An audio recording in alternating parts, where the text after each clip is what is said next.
The party is everything a party should be. The ballroom is alive with music, singers and musicians who first performed in Johannesburg in the 1950s, voices that carry the memory of a city that once tried to silence them. The guests fill every table, men who broke rocks alongside the guest of honour in a limestone quarry. White businessmen who spent 2 decades calling him a terrorist before pivoting to champagne. Tribal elders from the Transkei who still see him as a chief. Diplomats and dignitaries from across the world who have flown in to be photographed near his light. It is July 1998 and Nelson Mandela is turning 80 years old, and the room will not stop loving him. He moves between the tables with the ease of a man who has done this 10,000 times. He remembers names. He asks about children.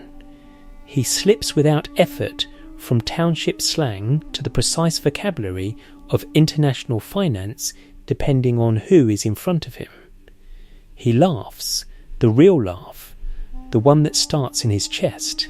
For every person in that ballroom, for a few seconds, he is entirely theirs. This is the gift. This is what people mean when they say Mandela was unlike anyone else who ever held power. He did not make people feel managed, he made them feel recognised. And then a journalist who had known Mandela since 1951, who had been granted the rare privilege of writing the authorised account of a sitting president's life, who had access to letters and documents and private conversations that no other outsider possessed, catches a moment nobody else notices. The old man is still. The smile has gone. The mouth turns down at its corners. And in the eyes there is something that would later be described as a weary gaze of infinite loneliness, as if the entire scene around him is only a show. It lasts only a few seconds. Then someone calls his name, and the mask returns, and the room gets its Mandela back. That moment, private, unguarded, gone before anyone could name it, is where this documentary begins. Not because it diminishes the man, but because it reveals him. Because the question it raises is the one that the speeches and the statues and the commemorative stamps all quietly avoid. What does it cost a human being to become a symbol? What does a man surrender slowly across 8 decades of extraordinary life in order to be the thing the world needs him to be? And at the end of it, at 80 years old, with the banquet and the music and the faces of everyone he has ever mattered to, what is left that belongs only to him?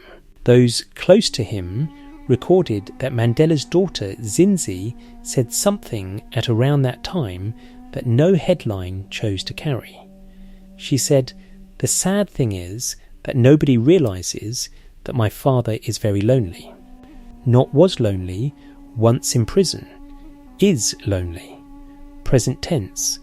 After the presidency, after the Nobel Prize, after the Truth and Reconciliation Commission, after the Springbok jersey and the Rainbow Nation, and every monument to the idea that one man's capacity to forgive can redeem an entire country, after all of it."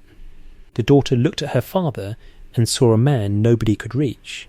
This is not a story about a hero, or rather it is a story about what heroism of a certain kind actually requires in payment. It is a story about a man who moved across the long arc of one remarkable life, from radical to compromiser, from compromiser to reconciler, and from reconciler to an elder whose loneliness was in direct proportion to the scale of what he had given away. The pattern is not unique to Mandela. History offers other examples of leaders consumed by the roles they built. But Mandela is the one we keep returning to, because his contradictions were so visible, so documented, so nakedly human, and because the people closest to him were willing, eventually, to speak honestly about what they saw.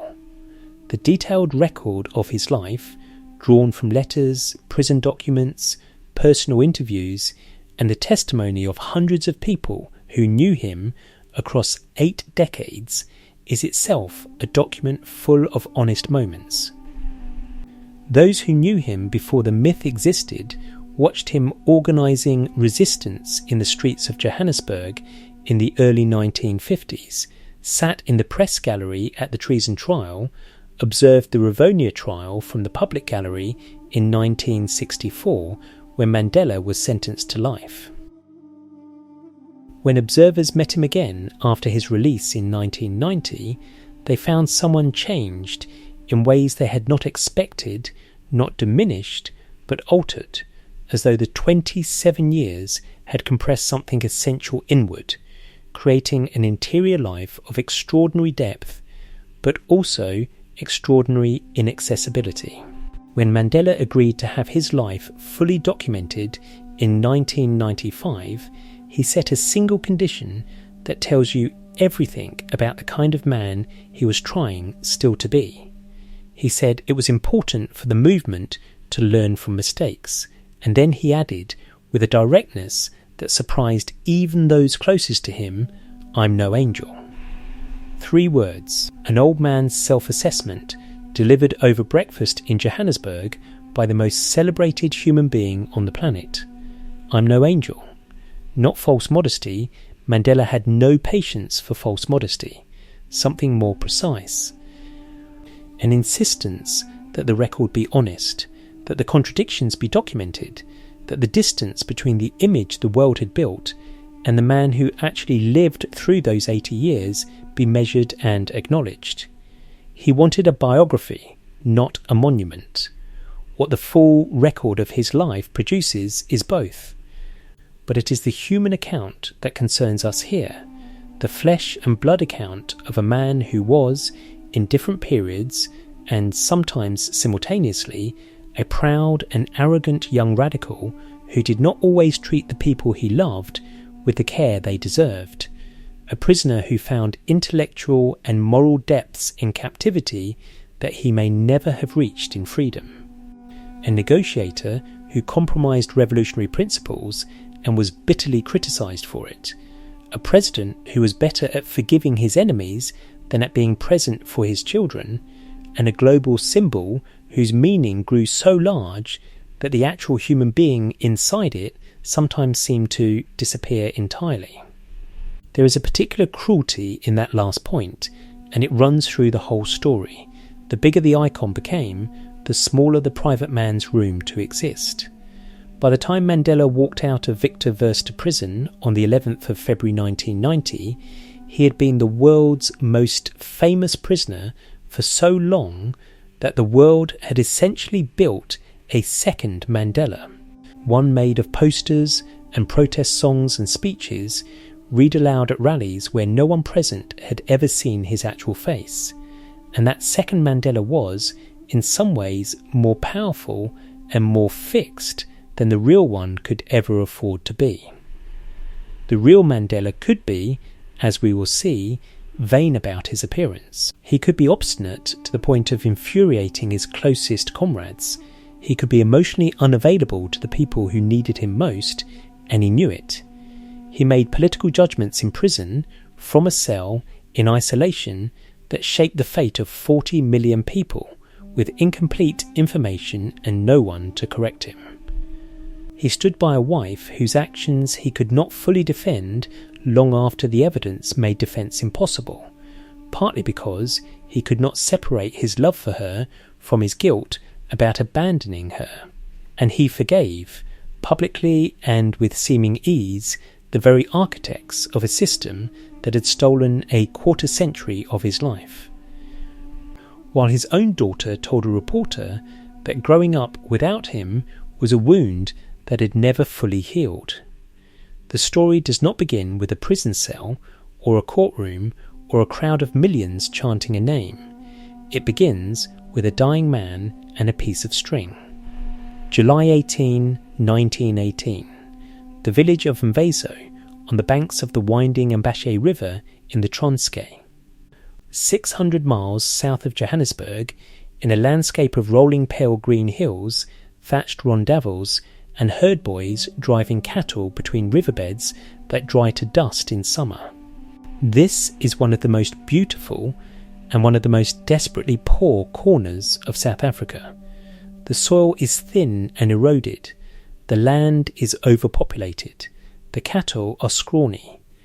And into this landscape, on a winter morning that the world would one day mark on its calendars, Rolihlahla Mandela is born, the third wife's son of a minor Xhosa chief named Henry Mandela.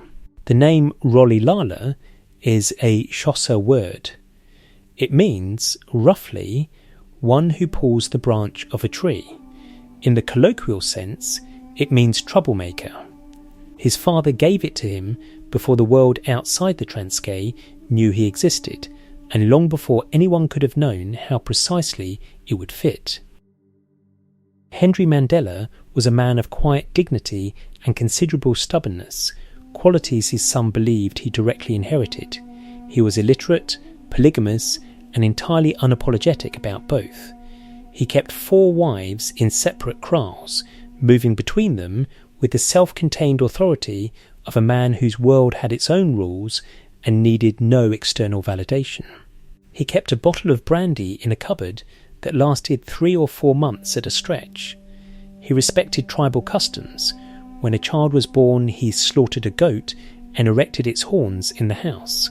He was not a Christian, though he had Christian friends, and it was through those friends that the thread leading to his son's future education, and by extension to everything that followed, was first pulled.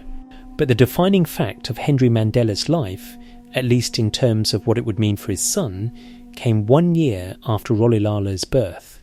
A local white magistrate summoned Henry to answer a tribesman's complaint about an ox. Henry refused to appear. The charge was insubordination. The punishment was swift and total. He was stripped of his chieftainship, lost most of his cattle, his land, and his income in a single administrative stroke. The family moved from their ancestral home in Mvezo to the nearby village of Kunu, and the man who had commanded the respect of his community was reduced to a subject of the same white authority he had defied. This is the first lesson the boy who would become Nelson Mandela absorbed before he was old enough to name it, that the real power over black lives in South Africa did not belong to the chief, did not belong to the tribe, did not belong to the oral traditions or the ancestral customs or the careful democratic deliberations of the Xhosa court. It belonged to a white magistrate who could, with a single administrative decision, unmake a man's entire world. Henry's fall was not a catastrophe his son dramatised in retrospect. It was simply a fact of the landscape, as unremarkable and as total as the thin soil and the dry riverbeds. The early years in Kunu were, by Mandela's own account, genuinely happy. The family lived in 3 rendezvous in his mother, Nosekeni Fanny's kraal, one for sleeping, one for cooking, one for storing food. The chairs and cupboards were made of packed soil. There were no beds, only mats. The roofs were grass held together with rope. The family ate from a single communal dish in the evenings, sitting on the ground. The boys herded cattle during the day. The girls and women of the family ground maize between stones and cooked it in black 3-legged pots. There was very little, and it was shared completely, and Mandela would spend the rest of his life returning to this image, not with sentimentality, but with something more specific, a conviction that collective life organised around shared responsibility rather than individual accumulation, was not an ideology but a memory, something he had actually lived. He was also, from the beginning, surrounded by mothers.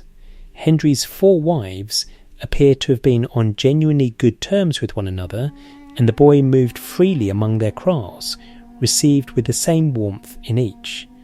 Bantu languages, Mandela would later explain, have no words for stepmother or stepsister. All of his father's wives were simply his mothers, all their children simply his siblings. He recalled, "I had mothers who were very supportive and regarded me as their son, not as their stepson or half-son. They were mothers in the proper sense of the word."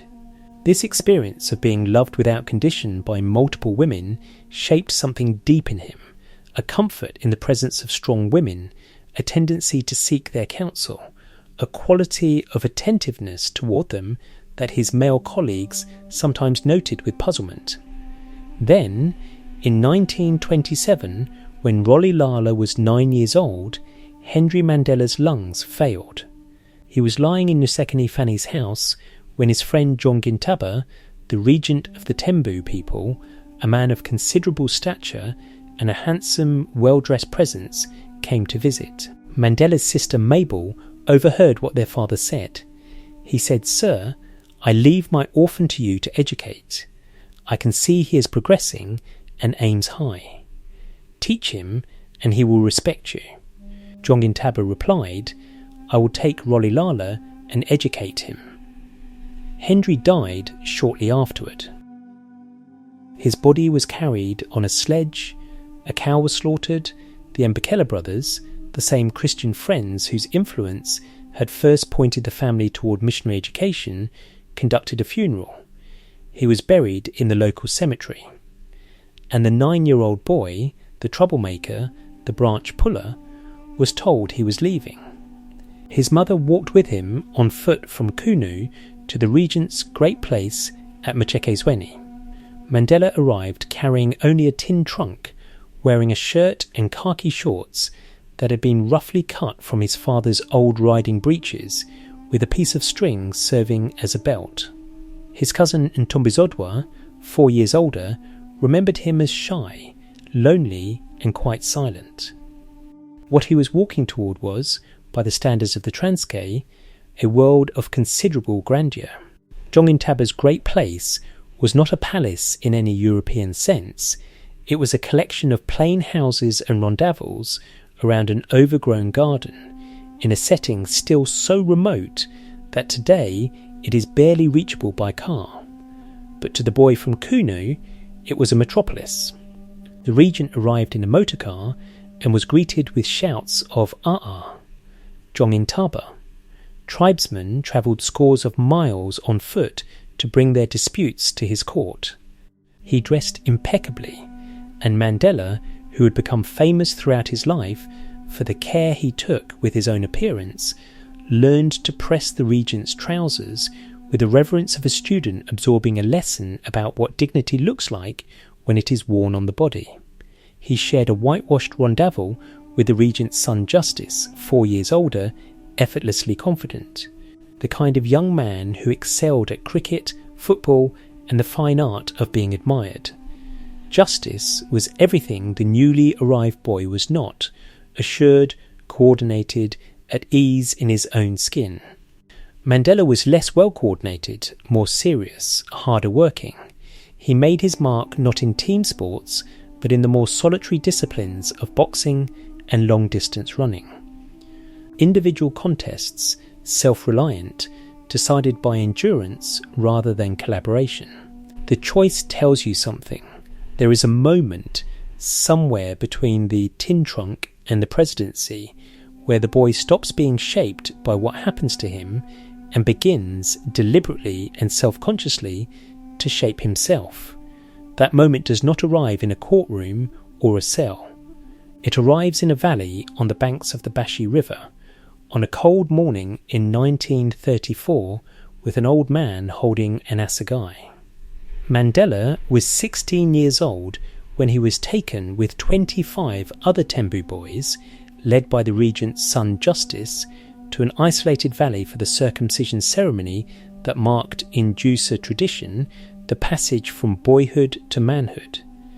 No rural Xhosa could hold office, inherit responsibility, or be taken seriously as a man without it. The ritual was ancient, precise, and deliberately painful. The boys spent days beforehand in seclusion lodges, singing and dancing with local women the night before. They bathed in the river at dawn. They paraded before the regent and the elders, who watched their faces for signs of fear. When the old circumciser appeared and the assegai cut, each boy was required to cry out, "I am a man." Mandela was tense. He felt what he later described as molten lead flowing through his veins. He briefly forgot his words, pressing his face into the grass. But he said it. He shouted it. And in the moments after, foreskin buried, face covered in white ochre, and then washed clean in the river, he felt, he wrote, the pride of a new status, a new name. He was now Delibunga, the founder of the council, but the ceremony carried a shadow that the 16-year-old was not yet equipped to fully absorb. A chief named Milichili rose to address the newly circumcised boys and told them, with a bluntness that broke the celebratory mood, that their ritual passage into manhood meant nothing in any real sense, because they were a conquered people. They were slaves in their own country. Their circumcision gave them the name of men, but not the freedom of men. The land beneath their feet, the cattle on their hills, the rivers in which they had just washed, none of it was truly theirs. The white government controlled it all, and no ceremony in any valley could change that. Mandela remembered being confused, even resentful. The speech felt like an intrusion into something sacred. It would take him another 10 years, he later admitted, to understand that Milichili had been the bravest man in that valley, that the chief had looked at a group of boys standing in the pride of a new identity and had chosen honesty over comfort. That choice, the deliberate decision to say the hard true thing rather than the warm false one, became, eventually, one of Mandela's own deepest convictions. But on that morning in 1934, he simply felt the cold. This tension between the pride of Xhosa identity and the brutal fact of Xhosa subjugation was not new. It had been building for over a century before Mandela was born, through 9 successive wars, through the dispossession of land, through the deliberate destruction of tribal authority by white magistrates, through the systematic capture of the chieftaincy itself by the colonial government. The whites, as Mandela came to understand it, had not merely defeated the Xhosa militarily. They had taken the institution of the chief, the very model of leadership and consensus that had shaped Mandela at the regent's court, and turned it into an instrument of control. Chiefs who cooperated with the government retained a shadow of authority. Chiefs who resisted lost everything, as Henry Mandela had lost everything over a dispute about an ox. What made the Xhosa situation particularly acute was the depth of what had been lost within living memory. The old men Mandela grew up listening to, the oral historians and storytellers who gathered at the regent's court, could remember a time before the conquest. They were not speaking of a mythological golden age, they were speaking of their grandfathers. Chief Joyi, one of the most vivid storytellers, a descendant like Mandela of the great King Nubentuka, described the pre-colonial Xhosa world with the specificity of a man whose grief was fresh, the unity of the people, the self-sufficiency of the tribal lands, the democratic councils where every voice was heard. Then the white men came, he said, and divided them, dispossessed them, and undermined the Ubuntu, the quality of mutual human responsibility that had held it all together. Ubuntu was not an abstraction to the boy who had grown up sharing a single communal dish with his family and calling all his father's wives his mothers. It was simply the description of how life had actually worked in Kunu. The Xhosa proverb he had absorbed without even learning it as a proverb, umuntu ngumuntu ngabantu, a person is a person because of other people, was not philosophy. It was household practice. What Joyi and the other elders were telling him was that this practice had been deliberately broken, that the breaking was recent enough to still be a wound, and that the people responsible for breaking it were the same people who ran the schools he was about to attend, and it was to those schools that the regent now sent him. Clarkebury, 1934. The great Methodist mission school in the Enkobo district was, by any measure, an imposing achievement, a self-contained settlement of solid stone buildings on an isolated hillside with a teacher training college, a secondary school, craft workshops, sports fields, boys and girls hostels. It had been founded in 1825 when Mandela's great-grandfather, King Nubentuka, had met the pioneering Methodist William Shaw and granted land for a mission, a fact that gave Clarkebury a special resonance for the Tembu royal family, as though the education offered there was in some sense a gift the Tembu had given themselves. The headmaster was the Reverend Cecil Harris, stern, aristocratic, a veteran of the First World War who walked like a soldier and ruled like a field commander. He was very stern dealing with the students, Mandela recalled. Severe with no levity. The regent had warned the boy to treat Harris with particular respect, calling him a Tembu at heart. And Mandela arrived expecting, as a minor royal whose great-grandfather had founded the very school, to be treated with a corresponding deference. Instead, a girl mocked him on his first day. His country accent, his slowness in class, the way he walked in his brand new boots, like a horse in spurs, she said. He had come from the regent's court expecting the respect owed to lineage, and he found a community that respected intelligence and merit over hereditary status. It was his first serious collision with a world organised on different principles from the ones he had grown up inside. He absorbed the humiliation, adjusted, and within 2 years had passed the junior certificate examination. He also made friends who would intersect with his life across the following decades, men who would end up in the Yank, in jail, on Robben Island, as though Clarkebury were less a school than the first gathering of a generation that did not yet know what it would be called to do. The pattern deepened at Hilltown, the larger Methodist institution he attended next, following justice as he had followed him everywhere. Hilltown was more overtly imperial in its atmosphere than Clarkebury. The Union Jack was hoisted for Sunday church.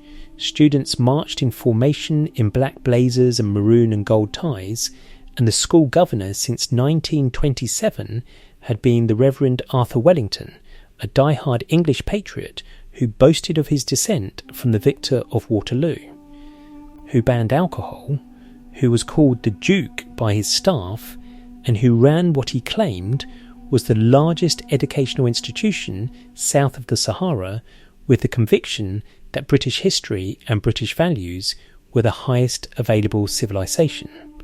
He drilled his students in both.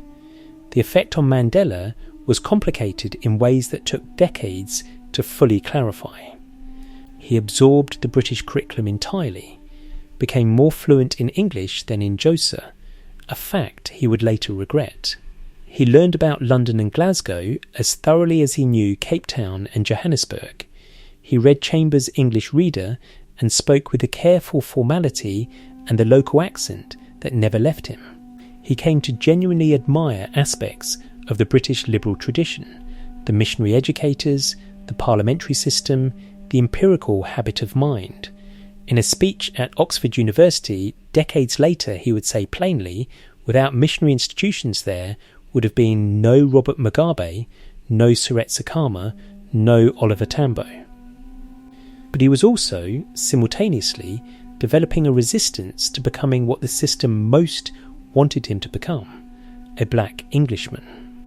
His Xhosa history teacher, Weaver Nwana, added oral history to the written curriculum, and Mandela won the prize for the best Xhosa essay in his year. When the famous Xhosa poet Kroon Makwai visited Hilltown and appeared before the students in a carrosse of hide, carrying 2 spears, reciting dramatic poems in praise of the Xhosa people, Mandela was, his own word, thrilled, not because it was exotic, because it was his, for a young man from the Transkei in 1941. The city was a sensory collision unlike anything the mission school years had prepared him for.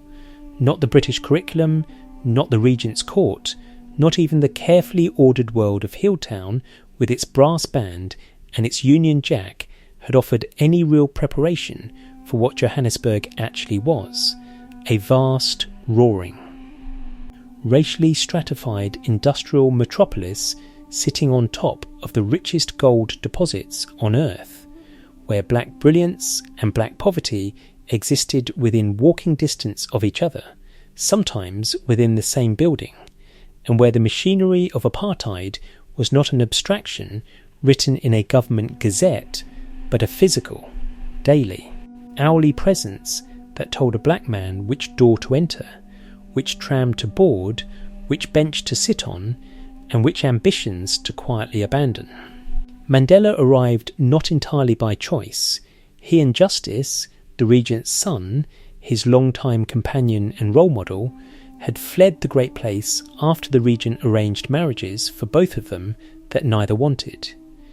It was an act of rebellion that Mandela later acknowledged with some ambivalence, because the Regent had given him everything and the flight was a betrayal of that generosity. But he went, and Johannesburg received him the way it received every young black man who arrived without connections or capital. It put him to work as a mine compound guard. Then found him a room in a township, then slowly, through the network of people and chance encounters that cities specialise in, began to reveal its actual possibilities. The most consequential encounter of those early years was Walter Sisulu. Mandela was introduced to Sisulu in 1941 through a mutual contact, and the friendship that formed almost immediately was one of the defining relationships of his life, not because they were alike, but because they were usefully different. Sisulu was already embedded in Johannesburg's black political world, already connected to the African National Congress, already possessed of the kind of patient, strategic intelligence that complemented Mandela's more impatient and theatrical qualities. Where Mandela was a performer, tall, physically striking, with a natural command of attention, Sisulu was an organiser, a backroom architect, a man who understood that revolutions are built in committees and correspondence rather than speeches. Sisulu saw what Mandela could become before Mandela fully saw it himself, and he steered him toward the law. The law firm of Lazar Sadelsky gave Mandela his first serious employment as an articled clerk.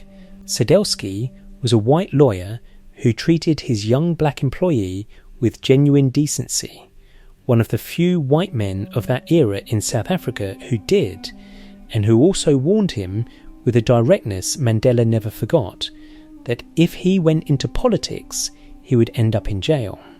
Decades later, when Mandela was living in a bungalow at Victor Verster prison with a personal warder and a swimming pool, Sadelsky visited him and said, "Look where you ended up." They both laughed. But in 1941 the warning was not a joke. It was an accurate description of how South Africa worked. What the law gave Mandela was not merely a career. It gave him a framework, a habit of precise argument, of building a case from evidence, of understanding that power, however brutally exercised, always clothes itself in procedure. The apartheid state was, among other things, a legal construction. It perpetuated itself through acts of parliament and administrative regulations and court orders. Understanding the law meant understanding the architecture of oppression from the inside, which was the only position from which it could eventually be dismantled. Mandela studied by correspondence with the University of South Africa, worked during the day, attended political meetings in the evenings, and slept very little. He was, in this period, running at a pace that left almost nothing for the people closest to him, a pattern that would become structurally permanent. He also, in these years, began the transformation of his exterior self that would become one of his most remarked upon characteristics. The boy who had arrived at Clarkebury in shorts, held up with a piece of string, became a young man of meticulous personal presentation. He dressed carefully and expensively by the standards available to him. He had learned from watching the regent press those trousers, from observing Justice's easy elegance, that appearance was not vanity. It was a statement of self-possession. In a country that used every available mechanism to communicate to black people that they were lesser, dressing with deliberate dignity was a political act.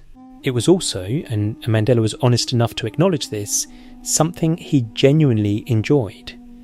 Johannesburg in the 1940s was not only a city of oppression, it was, particularly in the black townships and in the multiracial spaces that existed despite the government's efforts to eliminate them, a city of extraordinary creative energy.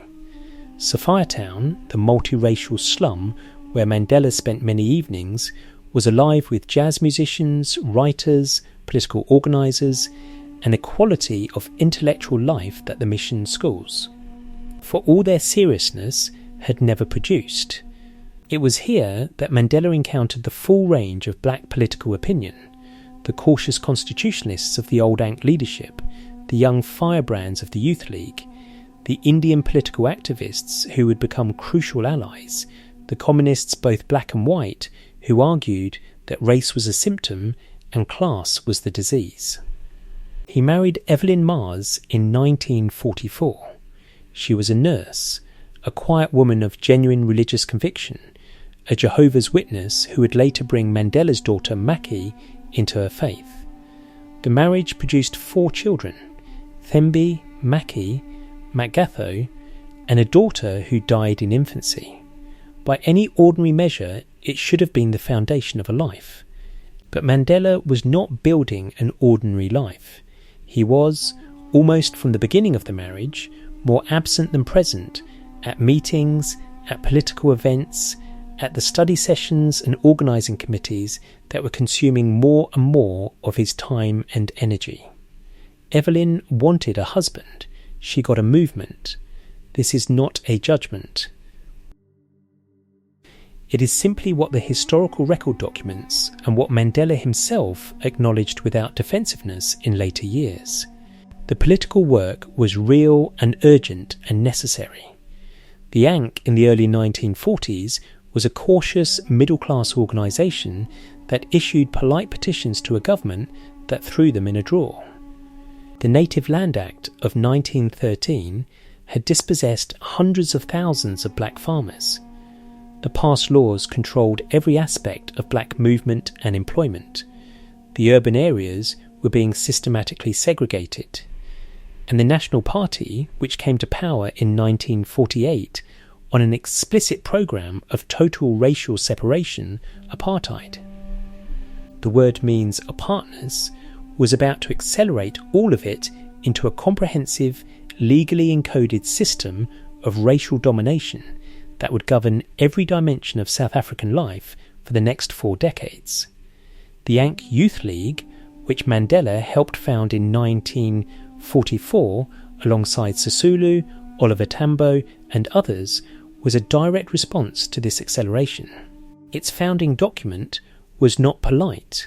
It argued that the older Ankh leadership had been too accommodating, too willing to work within a system that had no intention of accommodating black South Africans in return.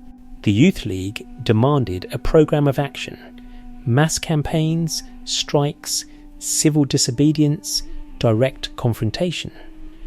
Mandela was among its most vocal and most impatient voices, and in this period he was also, by several accounts, among its most difficult, ambitious, sometimes arrogant, prone to dominating meetings and dismissing colleagues whose intelligence he did not respect. Oliver Tambo, who would become one of the most important relationships of Mandela's entire life, noted his tendency to take over a room. They had been at Fort Hare University together briefly in the late 1930s, both expelled, as it happened, for participating in a student boycott, and they would go on to share a law practice, a political movement, and eventually a separation of nearly 3 decades.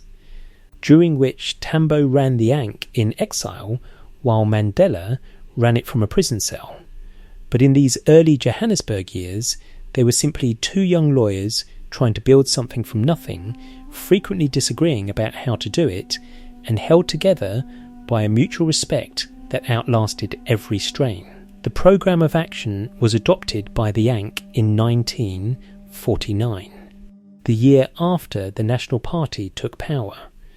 It was a turning point, the moment the organisation committed itself to active resistance rather than polite appeal. Mandela was 31 years old, a qualified lawyer, a founding figure of the Youth League, and a man whose domestic life was already beginning to show the fractures that political obsession produces in personal relationships.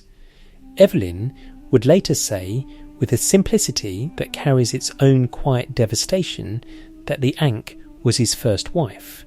She was not wrong. June 1952. The Defiance Campaign.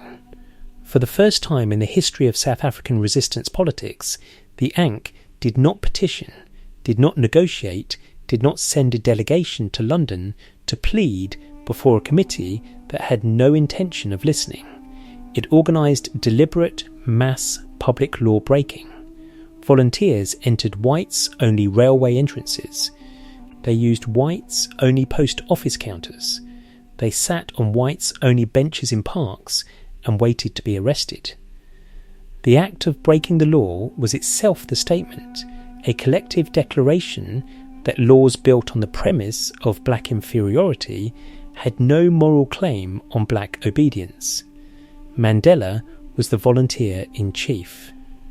He organised the first volunteers, trained them in the discipline of non-violent resistance, no retaliation, no provocation, no retreat, and sent them into the streets of the Eastern Cape and the Transvaal with the full knowledge that they would be arrested, beaten, and imprisoned. He did not go himself in those first waves. His role was architectural, building the structure, managing the logistics, sustaining the momentum, but his presence was everywhere in the campaign, and his name for the first time began to attach itself in the public mind to the idea of organised black resistance. The government responded with force and with law. Mandela was arrested under the Suppression of Communism Act, a piece of legislation so broadly written that virtually any form of political opposition could be classified as communist and given a suspended sentence. He was banned, prohibited from attending gatherings, from leaving Johannesburg, from being in a room with more than one other person at a time. The banning order was, in its way, a form of tribute. The government does not ban people it does not fear. What the Defiance Campaign produced was something that exceeded even its organisers' expectations. Ankh membership grew from roughly 7,000 to 100,000 in the course of a single year. The organisation had, for the first time, genuine mass support, not just among the educated black middle class that had been its traditional constituency, but among workers, women, rural communities, people for whom the Ankh had previously been a distant abstraction. It was the first demonstration that organised non-violent resistance could mobilise South African society at scale, and it gave Mandela something he had not fully possessed before, a national profile, a name that ordinary people knew, and the particular kind of authority that comes from being the person who organised something that actually worked. But there is a document from this period that almost no one discusses when they talk about the Defiance Campaign Mandela, and it is one of the most revealing things he ever wrote. In June 1956, in the Ankh publication Liberation, he published an essay called In Our Lifetime, in its original form before it was republished in later Ankh anthologies. It contained passages arguing for a programme that went significantly beyond non-racial democracy. It envisioned the nationalisation of mines, banks and monopoly industries. It spoke of the dispossession of white landowners as a necessary corrective to the dispossession of black South Africans that had preceded it. When the essay was reprinted in later decades, these passages were quietly removed. The editorial note in the republication claimed that articles had been reproduced almost exactly as written, with light editing only. They had not been. The most economically radical sections were gone. This is not a minor footnote. It tells you that the Mandela of the 1950s held positions that the Mandela of the 1990s, the reconciler, the man who would reassure international investors and retain Afrikaners civil servants and reject nationalisation at the World Economic Forum in Davos, could not afford to be publicly associated with. The arc from radical to compromiser is not simply a story of wisdom replacing passion. It is also a story of a political project consciously managing its own history, deciding which version of its founding figure the world needed to see. Mandela was complicit in that management. He understood why it was necessary. But the original essay exists, and it says what it says. The 1950s were also the years of the treason trial, a marathon legal proceeding that began in 1956 and dragged on until 1961, in which the government charged 156 Anks and allied leaders with high treason, alleging a communist conspiracy to overthrow the state by violence. The charges were, in legal terms, largely absurd and were eventually thrown out entirely. But the trial served its political purpose regardless. It tied up the leadership, consumed their time and energy, forced them to spend years in courtrooms defending themselves instead of organising, and created a climate of legal precariousness that hung over every Ank activity like a permanent threat. Mandela attended the trial daily, and something interesting happened there. The proceedings brought together, in the same building for the same cause, people from across the spectrum of South African resistance politics, black, Indian, white, communist, liberal, Christian, and forced them into years of daily proximity. Friendships formed, political alliances deepened. The theoretical arguments about non-racialism that the Youth League had debated in meeting rooms became lived experience in courtroom corridors. The man who had, in his Youth League years, been openly hostile to Indian participation in the liberation movement, who had argued that Africans must lead their own liberation without depending on other groups, found himself in sustained, daily, years-long collaboration with Indian activists, white communists, and mixed-race intellectuals. And the hostility gradually dissolved into something more complicated and more durable. It was also at the treason trial in 1957 that Nelson Mandela first saw Nomzamo Winifred Madikizela. She was 22 years old. She had grown up in Bizana in the Transkei's Pondoland region, the daughter of a history teacher who was also a chief's councillor. A background that carried, like Mandela's own, the specific weight of black intellectual tradition under colonial pressure. She had come to Johannesburg to train as a social worker, the first black medical social worker at Baragwanath Hospital. She was, by every account, from everyone who knew her in this period, strikingly beautiful, intellectually sharp, politically instinctive, and possessed of a quality of fearlessness that expressed itself not as recklessness, but as a refusal to be diminished by anyone or anything. Mandela saw her at a bus stop. He arranged to be introduced. He began with the deliberate courtship of a man who knew exactly what he wanted to pursue her.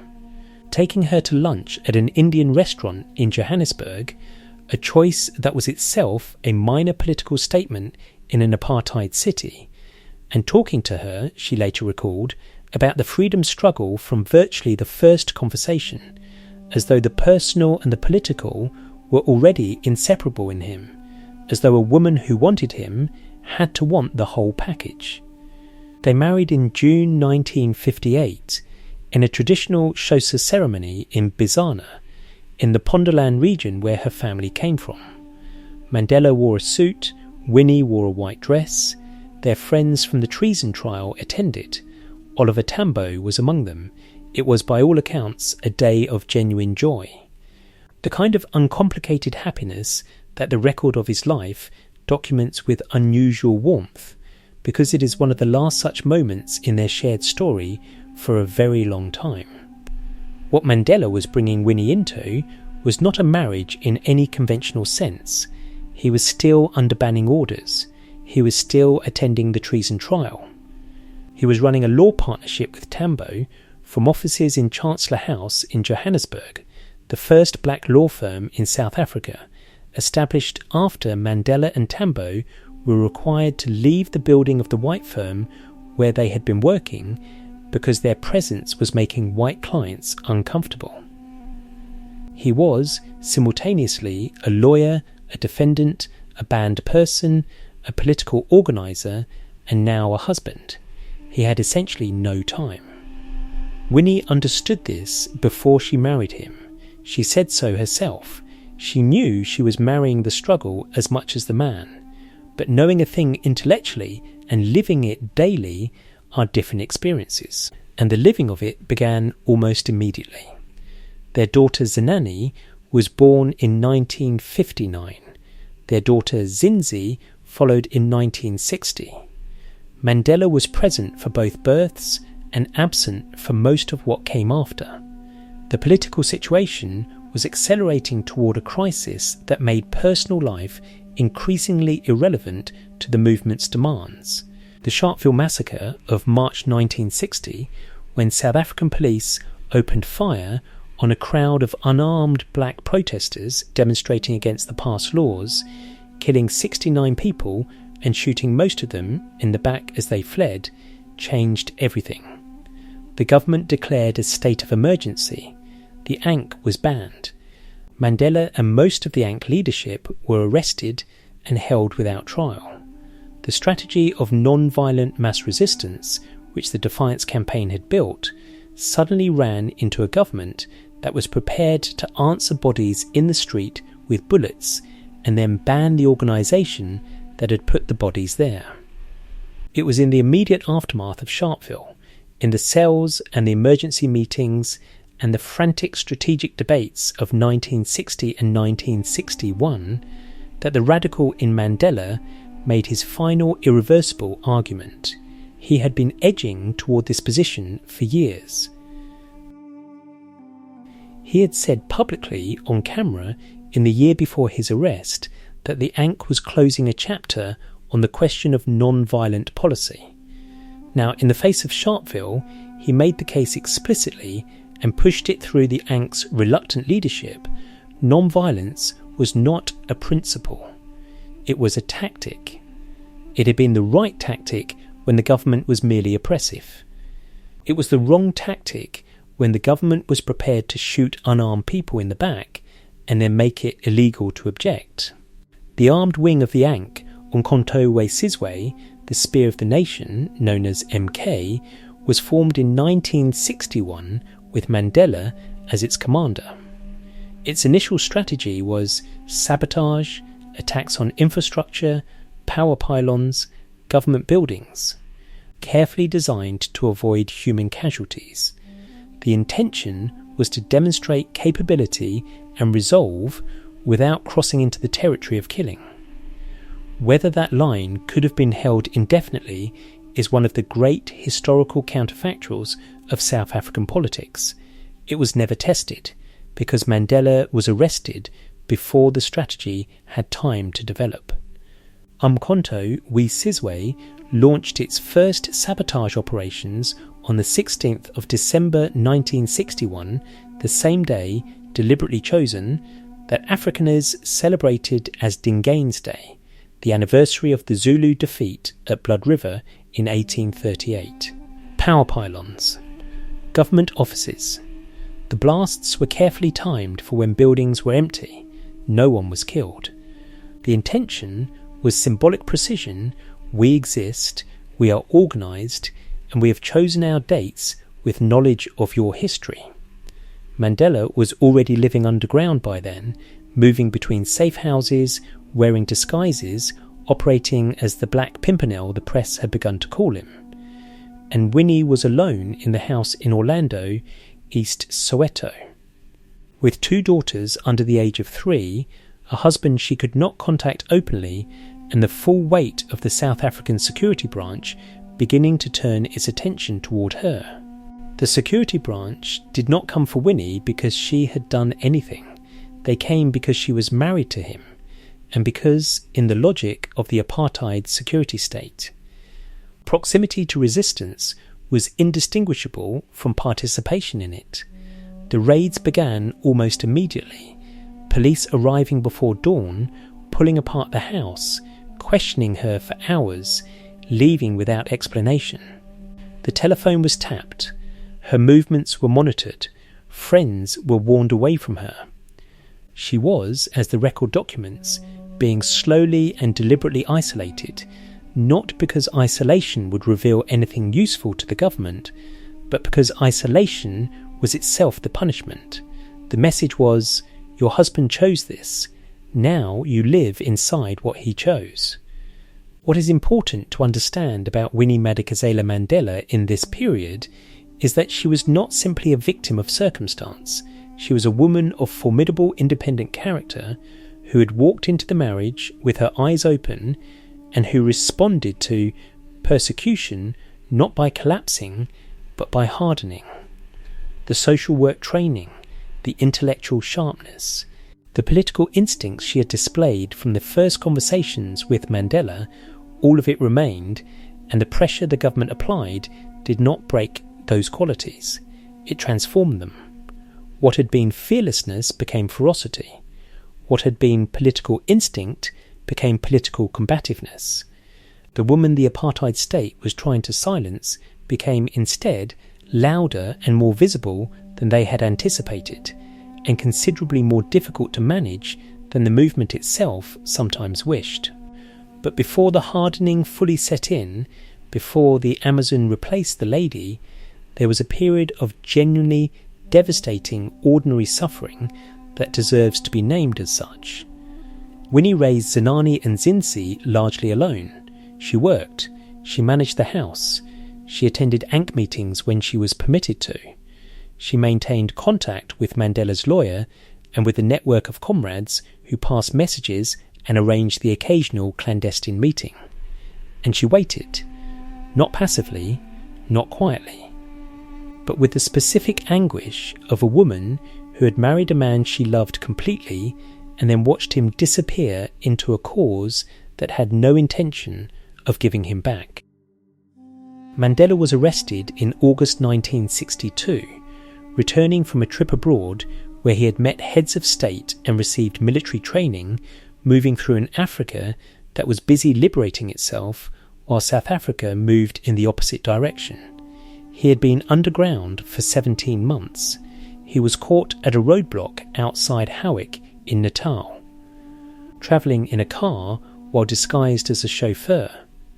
The security branch had been tipped off, by whom has never been conclusively established, though theories have circulated for decades. He was taken to Johannesburg, charged, convicted of incitement and leaving the country without a passport, and sentenced to 5 years in prison. He had been in custody for less than a year when the Rivonia raid of July 1963 swept up the entire MK High Command at the farm in Rivonia where the armed struggle's operational plans were being developed. Mandela was brought from prison to stand trial alongside his comrades. The Rivonia trial ran from late 1963 into 1964. The charges were sabotage and conspiracy to commit acts of guerrilla warfare, offences that carried the death penalty.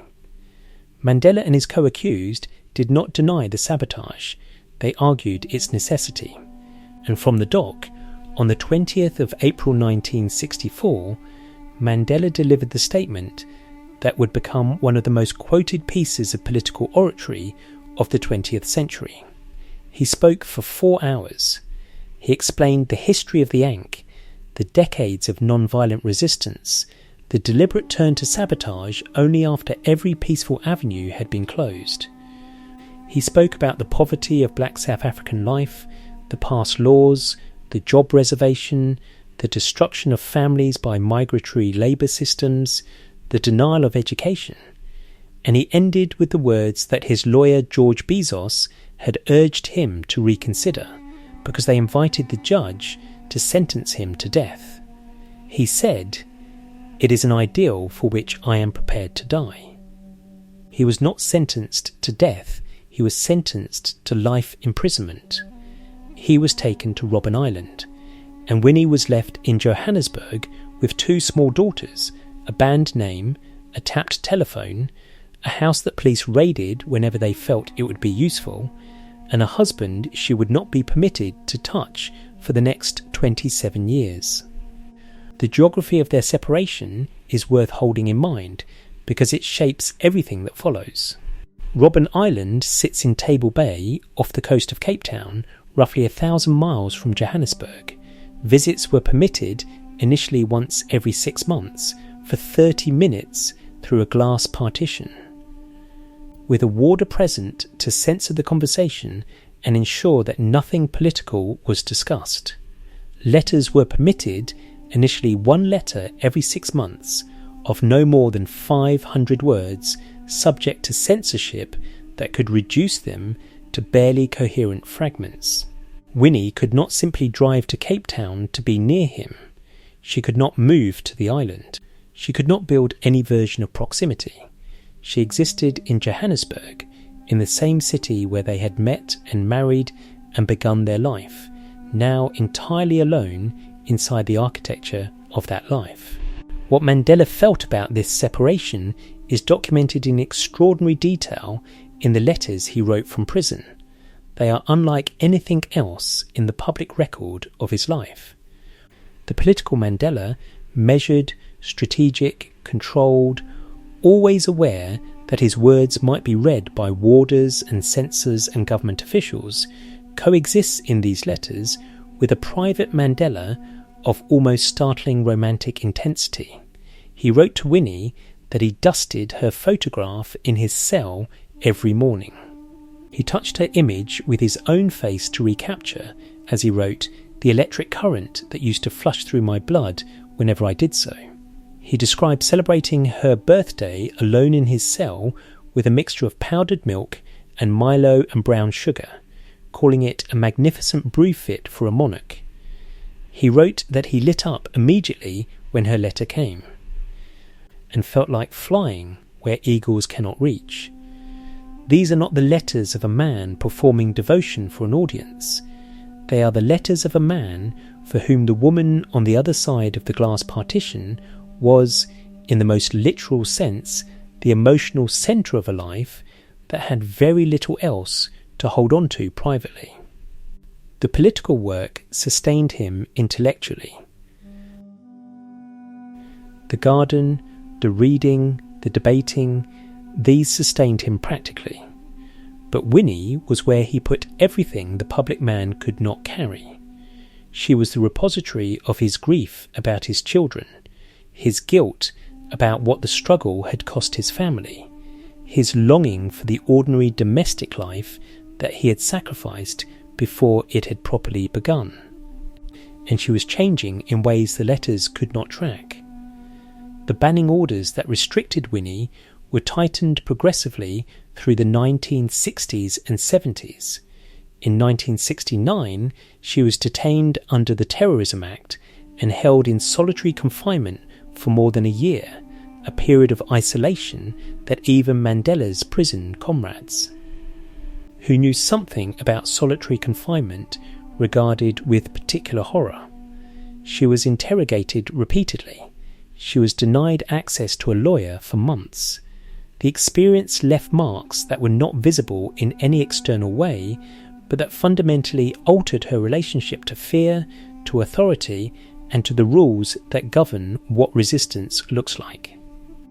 Then, in 1977, the government banished her entirely from Johannesburg.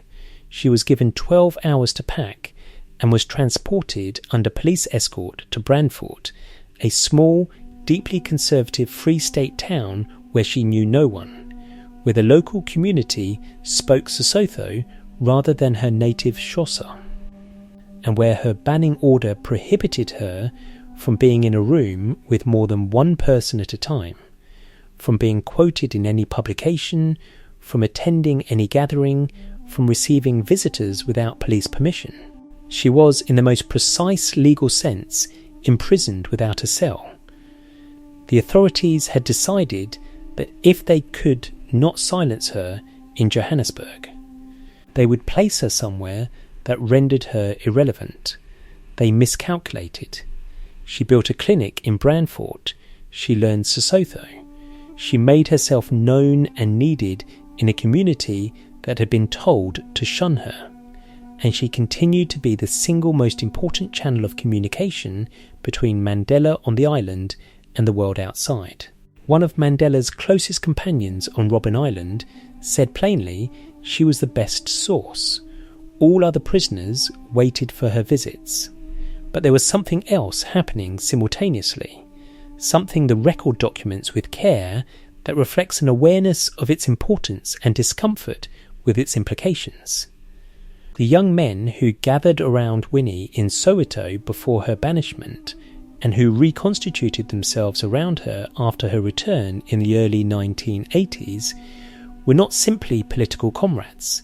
They were a personal court, a group for whom Winnie was simultaneously a mother figure, a political idol, and an authority whose word was unchallengeable. She called them her football club. They called themselves the Mandela United Football Club. They carried weapons. They enforced Winnie's will in the township with a violence that the Ankh leadership in exile watched with growing alarm and declining ability to control. Mandela, on the island, received fragments of this through the coded language Winnie used in her visits and letters. His children were more direct. His daughter Mackie told him explicitly that things were not as he imagined in his house.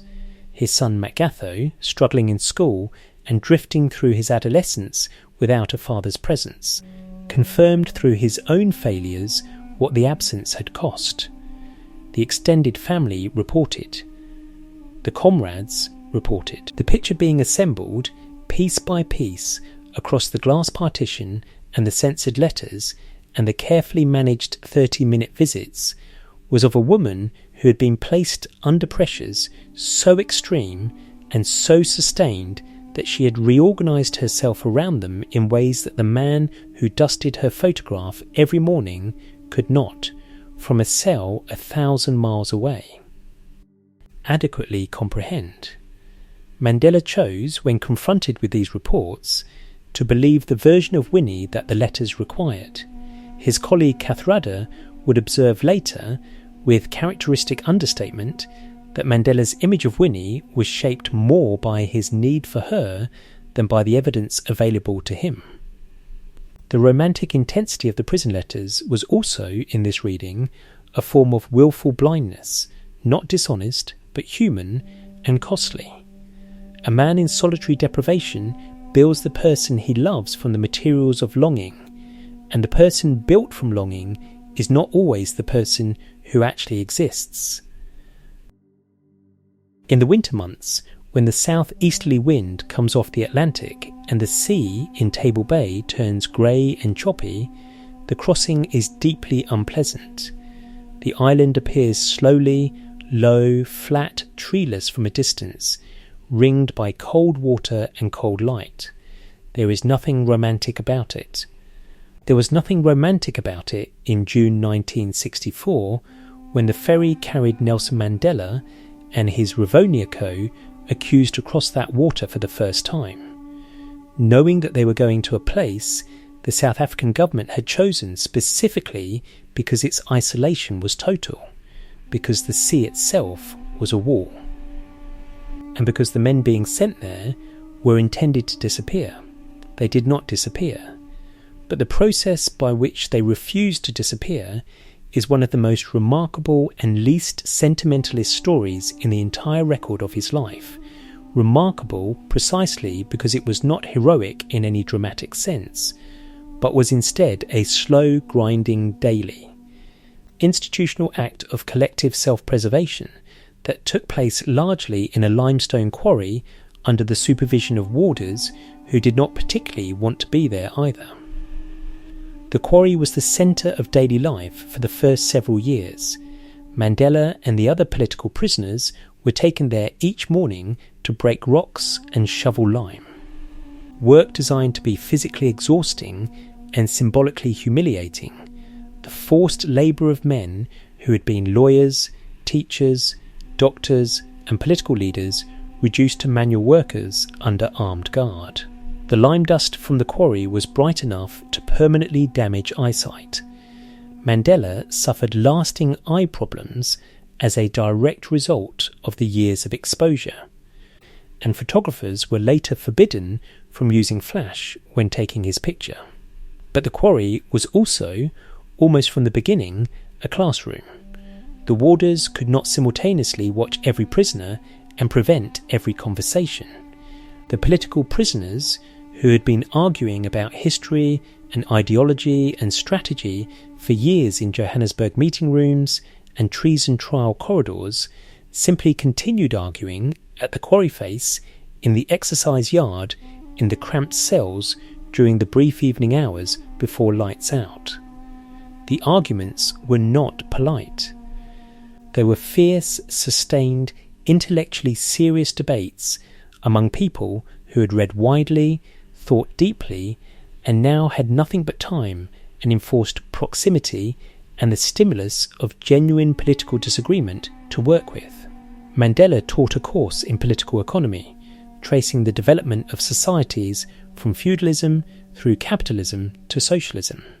He taught it as a professor teaches, welcoming challenges, pressing his students to think harder, using the Socratic method of questions and counter-questions that he had learned, without knowing its Greek name, from watching the regent manage the tribal court at Mechekezweni. His colleague Michael Dingeke, a Botswanan freedom fighter who eventually took 2 degrees on the island, described being cross-examined by Mandela in debate as an experience that left him bloodied and humiliated in the short term, but significantly sharper in the long term. Mandela, Dingeke said, had a fiercely candid approach that could offend his opponents. He did not soften an argument to protect a friendship. This intellectual ferocity coexisted with an equally genuine pastoral quality that surprised many of the younger prisoners. Mandela knew the personal histories of the inmates around him, their families, their cases, their specific griefs. He gave legal advice freely, sometimes preparing lengthy written documents in tiny handwriting for prisoners who needed help appealing their sentences. He remembered details. He followed up. The journalist prisoner Tammy Mkwanasi, who arrived on the island in 1980, described watching Mandela walk slowly across the yard in his prison-issue fawn trousers and green shirt, stoop slightly. Lick of grey hair, no paunch, a man deep in thought, giving the impression of someone who carried the weight of other people's problems as a chosen rather than imposed responsibility. He was, Mkwanasi said, a gentleman through and through. He never seemed to be angry. The anger was there. It was simply managed with a discipline that the prison years had made absolute. The management of anger was not the only thing the island enforced. It enforced, above all, a radical reordering of what mattered. The men on Robben Island had no access to the diversions that urban life uses to prevent serious thought. No advertisements, no consumer choices, no social performances, no career calculations, no money. What they had was each other, the books they could obtain through the prison library and through increasingly successful negotiations with the authorities. The correspondence courses they enrolled in through the University of South Africa, and the sustained, uninterrupted opportunity to think about everything they believed and to defend it against people who disagreed with equal seriousness. Several prisoners entered the island with minimal formal education and left with multiple degrees. Eddie Daniels, Mandela's loyal friend, who had wept when he arrived and eventually recited Invictus with him in the visiting room, took 2 degrees. Ahmed Kathrada took 4. The warders were not immune. Sergeant Aubrey de Twart, who ran the prisoners' studies department, was told by Mandela that he should be ashamed of studying only practical Afrikaans. "I am Xhosa," Mandela told him, "and I did Afrikaans and Netherlands." De Toit eventually left the prison service entirely, following advice from one of the political prisoners, and joined an insurance company. The reading Mandela did during these years is itself a document of who he was becoming, while the Angst Marxist faction was working through Das Kapital, a handwritten copy. Produced in a single night by a team of prisoners who had managed to remove the original from the prison library before it was confiscated, Mandela was reading Churchill's war memoirs. He was reading biographies of Lincoln, Washington, Disraeli. He read the Boer War leaders with particular attention, Smuts, Koos de la Rey, and especially Christian de Wet, who had led the 1914 Afrikaner Rebellion. While the government was accusing him of being a communist, he was studying their own heroes. This was not cynical, it was strategic in the deepest sense, understanding an adversary from the inside in their own terms, with genuine rather than performative interest. Churchill's style, he told his prison comrades, was just like music. He loved Churchill's humour, his command of language, his instinct for the dramatic moment. It is not difficult to see why. Both men understood that political leadership is, among other things, a performance, that the story a leader tells about events shapes those events as much as the events themselves do. Mandela's famous gift for the symbolic gesture, the precisely timed appearance, the single image that condensed an entire political argument into something a photograph could carry, the Springbok jersey, the handshake with de Klerk, the walk out of the prison gates with the raised fist, was not innate. It was developed, in part, through years of reading men who understood that history is made as much by narrative as by action. But the island also tested him in ways that the outside world could not have designed. The most serious test came not from the government, but from within the Ankh itself, in the form of Harry Gwala, a fiery brilliant, deeply doctrinaire Stalinist who finished his first sentence in 1973, immediately re-involved himself in underground resistance, was caught again, and returned to Robben Island in 1977 with a life sentence and an argument. Gwala believed that Mandela's non-racialism, his willingness to negotiate, his resistance to pure Marxist analysis, all of it represented a betrayal of the revolutionary project. He was a magnificent debater, possessed of extraordinary theoretical knowledge and an evangelical certainty that attracted the younger prisoners in particular. He openly challenged Mandela's intellectual and political authority in a way that no warder, no government official, no court could. Sisulu would say of Gwala later, with characteristic bluntness, he was a real Stalinist and took a narrow view. But Gwala's challenge was not simply wrong, it was a legitimate internal argument about the direction of the liberation movement, and Mandela engaged it seriously rather than dismissing it. He praised Gwala publicly, even while rejecting his conclusions. He understood that the movement needed its firebrands as much as it needed its negotiators, that Gwala's ability to reach the young militants in what other prisoners called the Klipgoeie section, the stone thrower section, the most politically radical part of the island, was a form of political energy that needed to be contained rather than expelled. This was a version of the shepherd's lesson from the regent's court, drawn back to the flock, not driven out, applied to an ideological challenge inside a maximum security prison. And it worked, in the sense that the island's political culture remained, despite all the tensions, one of collective purpose rather than destructive internal fracture. The culture that historians have described as combining comradeship, cooperation, fierce debate, and political tolerance was not accidental. It was Mandela's most consistent and deliberate political achievement on the island, and it was the achievement that made everything that followed possible. Outside the quarry and the classroom, there was the garden. The Robben Island garden deserves its own attention, not because it was large. It was a small plot of land in a corner of the courtyard, excavated from rock, but because of what Mandela made of it and what it made of him. He read everything he could find about horticulture. He measured rows with a ruler. He grew 2,000 chilies, nearly 1,000 tomatoes, sweet melons, onions, radishes. He insisted on making compost from meat bones, demanding that his fellow prisoners hammer them into powder, a request that was received with approximately the enthusiasm it deserved.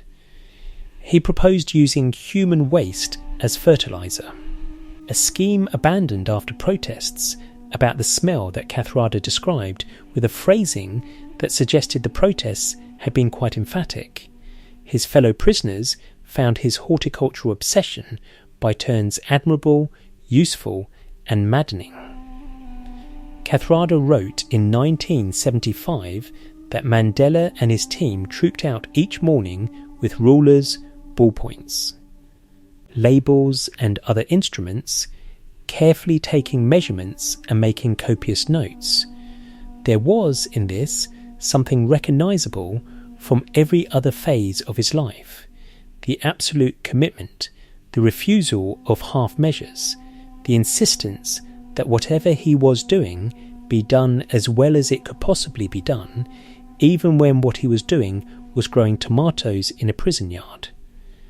But Mandela was also doing something else with the garden, something he made explicit in a letter to Winnie and in a reflection that the record preserves with care. He wrote that a leader sows seeds and then watches, cultivates and harvests the result. The garden was not a hobby. It was a private language for political patience, the cultivation of conditions. The acceptance of slowness, the recognition that the thing you plant today will not be harvested by you tomorrow, and that this is not a failure of the process, but the nature of the process. He was, in a corner of a maximum security prison on a cold island in the South Atlantic, practicing the art of the long view. There is a particular cruelty in what the apartheid state did to Winnie Mandela that even the most honest accounts of her life struggle to hold steady in focus, because the cruelty and the consequence are inseparable. You cannot explain what she became without explaining what was done to her, but explaining what was done to her does not fully explain what she chose. And she did choose, at certain critical moments, in ways that the record documents without flinching and without the excuse of inevitability. Both things are true. The state broke something, and what grew back in the break was partly her own creation, while Mandela was in the quarry and the classroom developing the long view. Winnie was in Johannesburg and later Brandfort living the short view, the view from inside a life that was being systematically dismantled, one administrative order at a time, by a government that understood that the most effective way to punish a man in a cell was to make his family suffer where he could hear about it but not intervene. The raids on the house in Orlando were not intelligence operations. They were harassment, designed to exhaust, to humiliate, to demonstrate that the security branch could reach into any corner of her life at any hour and disarrange it, and that there was nothing she or anyone else could do about it. She endured this through the 1960s with a resilience that her comrades and neighbours in Soweto watched with something approaching awe. She worked as a social worker. She raised Zinani and Zinzi as well as she could in a house that was periodically turned inside out by police. She attended ANC-connected events when she was permitted to, and maintained political visibility when she was not. She became, simply by continuing to exist publicly and refusing to be silent, the most important single symbol of black resistance inside South Africa during the years when Mandela was invisible on the island and the ANC was banned and the movement's public face had been effectively obliterated. The assessment of those closest to the situation, that she was the best source of political news on the island, that all other prisoners waited for her visits, needs to be understood in this context. She was not simply a messenger, she was a political actor in her own right, maintaining connections, gathering information, sustaining morale across a distance the government had designed to be uncrossable. Without her, as the journalist and photographer Peter Magubans said plainly, the ANC would have been forgotten. She was the only person who stood by the ANC and said, "I dare you to stop me." She was prepared to die for it. The government understood this, which is why in 1969 they deployed their most extreme domestic instrument against her. She was detained under the Terrorism Act, a piece of legislation whose operational definition of terrorism was broad enough to encompass virtually any act of political defiance, and placed in solitary confinement in Pretoria Central Prison. She was held for more than a year. She was interrogated repeatedly by the security branch, sometimes through the night. She was denied access to a lawyer for months.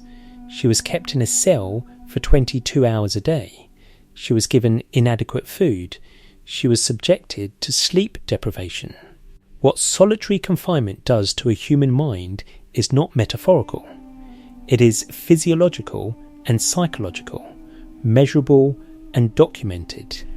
The absence of human contact, sustained over months, produces effects on cognition, emotion, and the fundamental sense of self that do not simply reverse when the isolation ends. Mandela's own companions on Robben Island had spent periods in solitary, brief periods by comparison, and described the experience as the most difficult thing they had faced, harder than the physical labour, harder than the restrictions. Winnie's solitary confinement lasted not days, but more than a year, and she endured it without the network of comrades, without the garden, without the books and debates and structured intellectual life that had made Mandela's island years, for all their hardship, also a form of sustained human community. She came out changed. Not broken, she was emphatically not broken, and the government's hope that detention would silence or discredit her proved entirely mistaken, but changed in ways that the people who had known her before could see, and that she herself acknowledged in her own way, in her own time. The capacity for warmth and political generosity that had characterised the young woman at the treason trial and in the early Soweto years did not disappear, but it was now housed inside something harder, a shell of combativeness, a readiness for confrontation, a relationship to authority that had been permanently altered by the experience of being completely at authorities, mercy and surviving it. When she was released from detention in 1970, the banning orders were immediately reimposed. She was restricted to Orlando, prohibited from political activity, watched continuously. She defied the orders regularly, not as dramatic acts of civil disobedience, but as daily practical necessities. Because the orders were designed to make ordinary life impossible, and she was simply going to live her ordinary life. The police arrested her, charged her, fined her. She paid. She continued. The Soweto uprising of June 1976, when school children took to the streets to protest against the imposition of Afrikaans as a language of instruction and were met with police gunfire, brought a new generation of young black South Africans into active resistance, and many of them gravitated toward Winnie. She was already a legend in the townships, the wife of Mandela, the woman who had survived detention and banishment and continued banning orders and continued to stand. To the young people of the Soweto generation, she represented something that the older, more cautious Ankh tradition did not: a willingness to meet the government's violence with a visceral defiance rather than a measured political response. This was precisely what made her valuable to the movement and, simultaneously, what made her dangerous to it. The Ankh in exile, under Oliver Tambo's careful stewardship, was building toward a negotiated settlement, a reality that Tambo could see even in the late 1970s, though he could not say so publicly. The armed struggle was a bargaining chip and a symbol of legitimacy, not a realistic path to military victory. The movement needed Winnie's fire and her township credibility and her ability to speak to the young and the furious in a language they recognised. It also needed those qualities to be, at some point, manageable.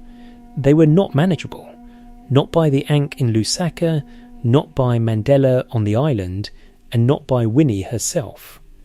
The Mandela United Football Club, the group of young men who attached themselves to Winnie in Soweto, ostensibly as bodyguards and community organisers, began to accumulate in the early 1980s, and their reputation within the township deteriorated steadily. They were feared rather than respected. They carried weapons. They operated with a specific kind of authority that derives from proximity to power when that power has no formal accountability. The authority of people who can act in someone important's name without that person's direct knowledge or control, and who understand that the important person's instinct will be to defend them. Mandela received reports about the football club from multiple directions. His own children told him things he did not want to hear. Comrades who visited the island brought carefully worded accounts that were designed to inform without directly accusing. The Ankh Crisis Committee that eventually confronted Winnie directly in 1989, issuing a public statement that said an atmosphere of violence and intimidation has been created around her, had been building toward that statement for years through a series of escalating incidents that the movement had tried and failed to address through private channels. What Mandela did with the information he received is one of the most humanly revealing and analytically complex aspects of his story. Mandela chose, consistently and over a sustained period, to believe the most charitable available interpretation of events involving Winnie, when his daughter Maki told him that she and her brother Makgatho had been in her word. At war with Winnie throughout the years he was in prison, Mandela reminded them that Winnie had looked after them diligently while he was underground and reproved them for ingratitude. When comrades raised concerns about the football club, he defended Winnie's right to protection in a dangerous political environment. When the Ankh Crisis Committee issued its public statement, Mandela was not on the island. He had been transferred to Pollsmoor Prison in Cape Town in 1982 and was now living in the comparatively comfortable bungalow at Victor Verster, and he absorbed the news with the same capacity for measured distance that the island had built into him. This was not stupidity or naivety. Mandela was neither stupid nor naive, and no one who had read his prison letters or watched his political manoeuvring across 3 decades could seriously argue otherwise. It was a function of need. The Winnie of the letters, the woman whose photograph he dusted every morning, whose absence he described as a kind of living amputation, was the Winnie that 27 years of enforced separation had made necessary for him. To accept the reports about the football club fully, to acknowledge what they implied about who Winnie had become in his absence, would have been to confront the possibility that the emotional centre of his private life had been built on an image rather than a person. That confrontation would come, but not yet. The event that made evasion permanently impossible was the abduction and murder of Stompie Sepe. Stompie was 14 years old, a child activist, already known in township politics for a courage that his age made extraordinary and his vulnerability made devastating. In December 1988, he and several other young men were taken from a church shelter by members of the Mandela United Football Club, brought to Winnie's house in Orlando West, and beaten over several days on the accusation that they were police informers. Stompie's throat was cut. His body was found on the outskirts of Soweto in early January 1989. Winnie was not present at the killing. The man convicted of the murder was Jerry Richardson, the football club's coach. But the boys had been taken from the shelter on Winnie's order, held in her house, and subjected to violence that occurred within her domestic compound under the authority of her organisation. The connection between the killing and Winnie was not a matter of opposition propaganda. It was documented by multiple witnesses, investigated by the ANC's own crisis committee, acknowledged by people within her own circle, and would eventually be confirmed in court. The response from the community of people who had sustained and protected and celebrated Winnie through decades of persecution was a kind of stunned recalibration. Archbishop Desmond Tutu, who had been among her most consistent supporters, went to see her personally. The ANC Crisis Committee, which included some of the most senior figures in the domestic movement, issued its public statement naming the climate of violence around her, and Mandela, receiving all of this in his bungalow at Victor Verster, understood that the space between the image and the person had finally closed in a way that could not be reopened. He stood by her publicly. He had to. The politics of the moment, the proximity of his own release, the need to present a unified front in the final negotiations with the government, all made public distance from Winnie an impossibility he could not afford. He said, on camera, on the day of his release, "My wife is not a murderer." He held her hand as they walked out of the prison gates together and raised his fist to the crowd. Sometime in the mid-1980s, while Mandela was being held at Pollsmoor Prison in Cape Town, transferred from Robben Island in 1982, ostensibly for administrative reasons that the government never fully explained. The Justice Minister Kobe Coetzee began a series of quiet conversations with him that the ANC in Lusaka knew nothing about. Tambo was not informed. Sisulu, still on Robben Island, was not informed. The movement that Mandela had represented for decades, whose authority he had invoked at Rivonia and sustained through every year of imprisonment, was being kept in the dark while its most famous prisoner began, alone and entirely on his own initiative, to build a channel toward the government that had put him there. He told no one for months. When he finally informed his closest island comrades, Sisulu, Kathrada, Walter's wife Albertina, through the visiting room, the reactions ranged from cautious support to genuine alarm. Some felt he had exceeded his authority. Some worried that the government was using the talks to create the impression of ANC moderation without any substantive concession. Some feared, not unreasonably, that a man in solitary negotiation with the state, without the collective intelligence of the movement around him, was vulnerable to exactly the kind of incremental manipulation that the apartheid government had always been expert at. Mandela heard all of these concerns. He acknowledged their legitimacy. He continued the negotiations. This was the compromiser in his fullest expression, not the man who abandoned principles, but the man who decided, on the basis of his own political judgment, that the moment had arrived when talking to the enemy was more strategically valuable than refusing to. The distinction matters because it is often collapsed in both the celebratory and the critical accounts of this period. Mandela did not negotiate from weakness.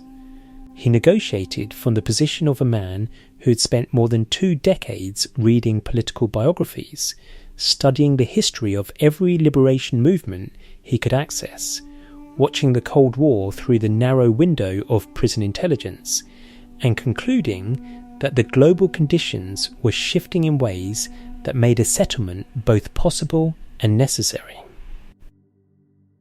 Gorbachev had come to power in Moscow in 1985 and was already signalling a Soviet retreat from expensive foreign commitments. The communist bogey that the National Party had used to justify its most extreme measures was losing its ideological charge. The international sanctions campaign was biting hard enough that South African business leaders were beginning to do what business leaders do when profit is threatened: look for a pragmatic exit. And President Peter Willem Botha, the big bullying man who had seemed to represent the granite face of apartheid intransigence, was himself beneath the bluster, conducting his own quiet assessment of the endgame. Mandela met Botha in July 1989 at the presidential offices in Cape Town.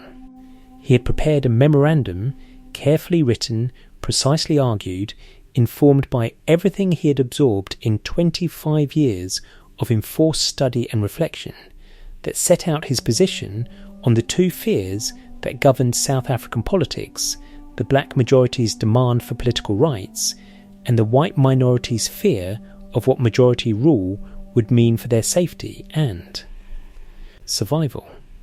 He addressed both directly. He argued that the ANC was not seeking to drive whites from the country or to confiscate their property or to replicate the chaos that had followed decolonisation elsewhere in Africa. He argued that the armed struggle was a tactic that had been adopted in response to specific conditions and could be suspended when those conditions changed. He argued for talks without preconditions on the basis of mutual recognition. Botha poured him tea. They spoke for 45 minutes.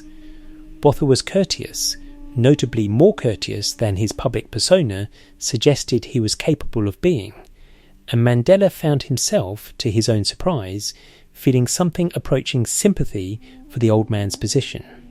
The Afrikaner, who had spent his life defending a system that Mandela had spent his life opposing, was also, in this private room, a man trying to find a way out of a situation that had become untenable, and doing so within the constraints of a constituency that would regard any substantive concession as betrayal. Botha suffered a stroke shortly afterward and was replaced by Frederick William de Klerk. Mandela assessed de Klerk with a careful attention he had learned to give to every adversary, and concluded tentatively, with reservations he never fully abandoned, that de Klerk was something genuinely different from his predecessors. Not a liberal, not a friend, but a man who understood that the arithmetic of South African politics had changed irrevocably, and who was prepared to follow that understanding to its logical conclusion, even if it meant surrendering the power his party had held for 40 years. De Klerk told his brother Wimpy, after their first meeting, that Mandela was a man with tremendous style. He is a politician to be reckoned with. It was, coming from a man whose government had imprisoned Mandela for 27 years, a sentence of almost comic understatement. But it also reveals something important about how the negotiation actually worked. It worked because both men, whatever their differences and resentments, recognised in each other a quality of political seriousness that made the conversation real. They were not performing for each other, they were negotiating. On the 2nd of February 1990, de Klerk announced the unbanning of the ANC and the release of political prisoners. 9 days later, on the 11th of February, Mandela walked out of Victor Verster prison. The image went round the world in hours, the tall old man in the courtyard, Winnie beside him, fist raised, face alight. The crowd outside the gates was enormous. The noise was extraordinary, and somewhere in the bungalow he had just left there was a garden, tomatoes and chilies and sweet melons tended for years by a man practicing the art of the long view, that nobody would tend now. What happened in the 4 years between his release and the first democratic election of April 1994 is, in many ways, the most demanding test of the compromiser's arc. The negotiations were not smooth. The violence did not stop, in fact it intensified, as a third force operating within the security services and in alliance with Inkatha conducted a sustained campaign of destabilisation that killed thousands and threatened to collapse the entire negotiation process. Mandela responded to each crisis with a combination of public outrage and private pragmatism that some of his comrades found maddening and that his opponents found disorienting, because they could never be entirely sure which register he was operating in at any given moment. He had made his most symbolically significant concession early. At the World Economic Forum in Davos in January 1992, when he announced that nationalisation of the mines and banks, a cornerstone of economic policy since the Freedom Charter of 1955, and the position he himself had argued for in the original version of the 1956 essay that had been quietly edited, was no longer on the table. The reaction within the ANC's left wing was fierce. The reaction from international investors was relief. Mandela absorbed both with the equanimity of a man who had decided that governing a real country required different tools than liberating an imagined one, and who was willing to be criticised for making that distinction. The Nobel Peace Prize was awarded jointly to Mandela and de Klerk in December 1993. The ceremony in Oslo was not warm. De Klerk made no apology in his acceptance speech. His wife Marike objected to the seating arrangements. When the Norwegian crowd gathered below the hotel balcony and sang, de Klerk turned away and talked to his wife, and soon left the balcony. Mandela described the occasion publicly as a milestone for two former enemies building a new South Africa. Privately, he had recently told a Stockholm audience that de Klerk had been involved in the continuing violence in South Africa. De Klerk bit his tongue, he later recalled, with the greatest self-control. The charges were kidnapping and assault, connected to the abduction of Stompie Sepe and 3 other young men from a Soweto church shelter in December 1988. The murder charge had not been brought against Winnie directly, though Jerry Richardson, the football club's coach, had already been convicted of Stompie's killing. What the prosecution was arguing was that the boys had been taken on Winnie's instruction, held in her home, and beaten in her compound. The defence argued persecution, political motivation, a pattern of state harassment against a woman who had survived everything the government had thrown at her for 3 decades. Both arguments contained truth, and neither truth cancelled the other out. Mandela wanted the best possible defence for her. He contacted George Bezos, the same lawyer who had stood beside him at Rivonia, who had urged him to soften the statement that ended with the words he was prepared to die, and asked him to take the case. The costs were eventually covered partly by Swedish anti-apartheid funds, and partly in a detail that captured the strange moral geography of that moment in South African politics by President Muammar Gaddafi of Libya. Winnie was convicted in May 1991 on 4 counts of kidnapping and as an accessory to assault. She was sentenced to 6 years in prison. She appealed. The sentence was reduced on appeal to a fine. She did not serve a single day in prison. Mandela stood beside her throughout, publicly, consistently, at considerable political cost. The ANC's credibility in its negotiations with the government rested partly on its claim to represent democratic values and the rule of law. and Mandela's visible loyalty to a woman convicted of kidnapping tested that claim in ways that his comrades raised with him privately, and that he deflected with the same measured firmness he had used to deflect every challenge that touched on Winnie since the island years. But the private collapse was already complete, and had been since the first night of freedom, when Winnie left their reunited house at 10 in the evening and returned in the early hours. Mandela knew. He had known in a way that knowledge accumulates rather than arrives, through the reports of comrades, through the testimony of his own children, through the evidence of her behaviour in the months after his release, that no amount of political necessity could permanently reinterpret. He had told friends that she feared confrontation, that she would not enter a difficult conversation, that the marriage they had maintained across 27 years of letters and glass partitions had, in the living, revealed itself to be something neither of them could sustain. Those who had known both of them for decades put it with a precision that the record preserves, while together in their separation, in their togetherness, they began to discover how apart they had become. In April 1992, standing before television cameras at a prepared press conference, Mandela read from a statement. His voice was controlled. His face was controlled. He announced the separation. He said that the decision had been made with mutual respect and care. He praised Winnie's contributions to the struggle with the formal courtesy of a man who has rehearsed a speech until the emotion in it has been replaced by the shape of the emotion.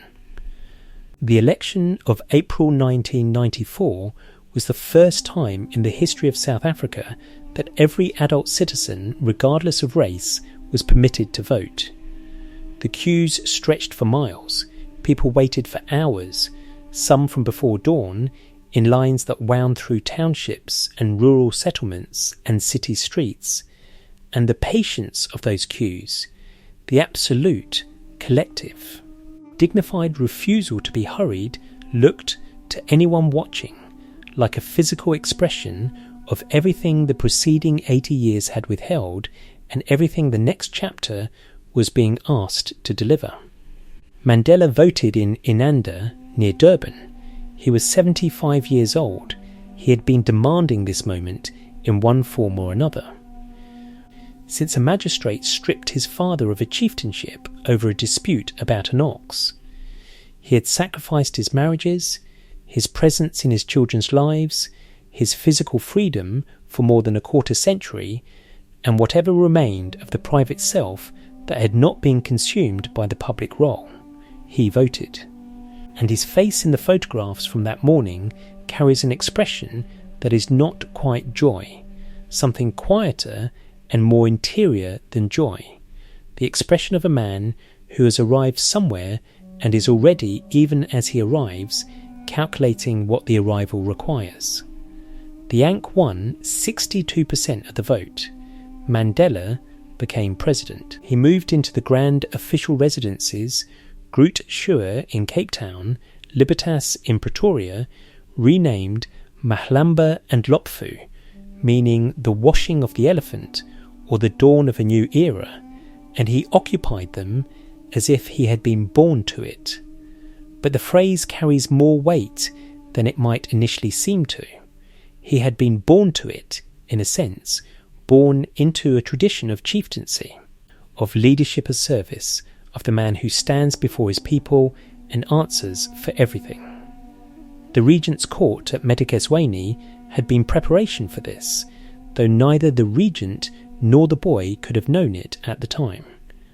What the reconciler did in the first months of the presidency is worth examining slowly, because the speed and consistency of it suggests not improvisation, but a strategy that had been worked out in considerable detail during the long years when there was nothing to do but think. He retained the white Afrikaner civil servants who had administered the apartheid state. He kept de Klerk's finance minister in post. He reappointed the conservative head of the Reserve Bank. He called 2 of his white secretaries, inherited from the previous administration, his typical Boer mazes, typical Boer girls, with a warmth that was not performed, but that was also not politically innocent. Every gesture of inclusion toward white South Africans was simultaneously a genuine expression of his philosophy and a calculated demonstration to the international community that the Yank government would not drive capital out of the country. The Afrikaner bodyguards assigned to protect him became, within months, personally devoted to him. One of them told a journalist, "I used to do it for the money. Now it is for him. I would take the bullet for him." This transformation from the bodyguard of an apartheid president to a man who would die for the man who had spent 27 years in the apartheid president's prison was not accidental. Mandela worked at it. He remembered names. He asked about families. He arrived at the presidential plane already greeting the crew before he had reached the top of the steps. He shook the hand of the policeman who opened the door at 10 Downing Street and remembered him on a subsequent visit, asking about his family. These were not the habits of a man performing accessibility. They were the habits of a man who had learned in a limestone quarry and a prison classroom and a small garden that every human being within reach is a potential ally, and that alliances are built one personal encounter at a time. The most theatrically brilliant expression of the reconciliation strategy came in June 1995 at Ellis Park Stadium in Johannesburg, when South Africa hosted the Rugby World Cup final. Rugby in South Africa was not politically neutral. It was the sport of Afrikaner identity, the game of the Volk, the cultural possession of precisely the community that had designed and administered apartheid. The Springbok emblem had been so thoroughly associated with white supremacy that many black South Africans had cheered against the Springboks in international matches for decades, supporting whoever was playing against them as an act of political solidarity. Mandela walked onto the field before the final wearing a Springbok jersey with the number 6 on the back, the number of the Springbok captain, Francois Pienaar. The crowd, overwhelmingly white, overwhelmingly Afrikaner, erupted. The chant that rose from 60,000 people in that stadium was not a chant for the Yank, was not a chant for liberation, was not the chant of any political moment in the preceding decades. It was simply, repeatedly, with a volume that shook the stands, Nelson, Nelson, Nelson. South Africa won the final. Mandela presented Pienaar with the trophy. The photograph of that moment, the old black man in the green jersey handing the cup to the young white captain, was published on the front page of newspapers on every continent. It became almost immediately the defining image of what South Africa was supposed to have become, a country that had refused the logic of its own history, that had chosen against every reasonable expectation to begin again. Pienaar was asked afterward what it had meant to have 60,000 South Africans cheering for them. He corrected the interviewer gently. It was not 60,000 South Africans, he said, it was 43 million. The line was perfect. It was also, and Mandela would have understood this better than anyone, a political construction. The reconciliation was real, in the sense that it was not performed by Mandela cynically or without genuine conviction. He believed in it. The Ubuntu of his childhood, a person is a person because of other people, was not a slogan he had adopted for strategic purposes. It was a description of how he had actually lived his life, from the communal dish in Kunu to the debates in the quarry. But the reconciliation was also a strategy, carefully designed and precisely executed. And the gap between its symbolic expression and the material reality of South African life was already visible to anyone who looked beyond the stadium. The townships were not transformed by a photograph. Unemployment did not fall because Mandela wore a jersey. The promises of the Reconstruction and Development Programme, 1 million new houses in 5 years, new jobs, clean water, better schools, were running into the same wall that every ambitious social programme runs into when the inherited economy is structured to resist redistribution and the global marketplace has no patience for the speed that justice requires. The Yank ministers who had watched British satirical programmes about civil servants obstructing reform found that the South African version was not satirical. It was simply administration, and it moved at the pace that administration moves at, regardless of the urgency of the politics above it. Mandela made his most striking acts of personal reconciliation in a series of encounters that the record documents with particular care, because they reveal the depth of the commitment rather than merely its breadth. He visited the 94-year-old widow of Hendrik Verwoerd, the architect of apartheid, the man whose policies had built the entire system Mandela had fought, and sat with her and was photographed beside her with an expression of genuine attentiveness. He visited Verwoerd's statue, stood before it, and was again photographed.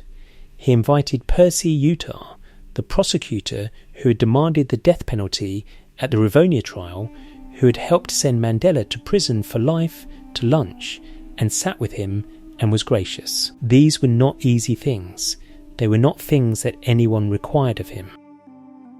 They were chosen acts, each one a deliberate demonstration that the reconciliation was not limited to the easy cases, not only to the warders who had shown occasional kindness, not only to the white South Africans who had always privately opposed apartheid, but extended to the people who had built it and defended it and prosecuted it.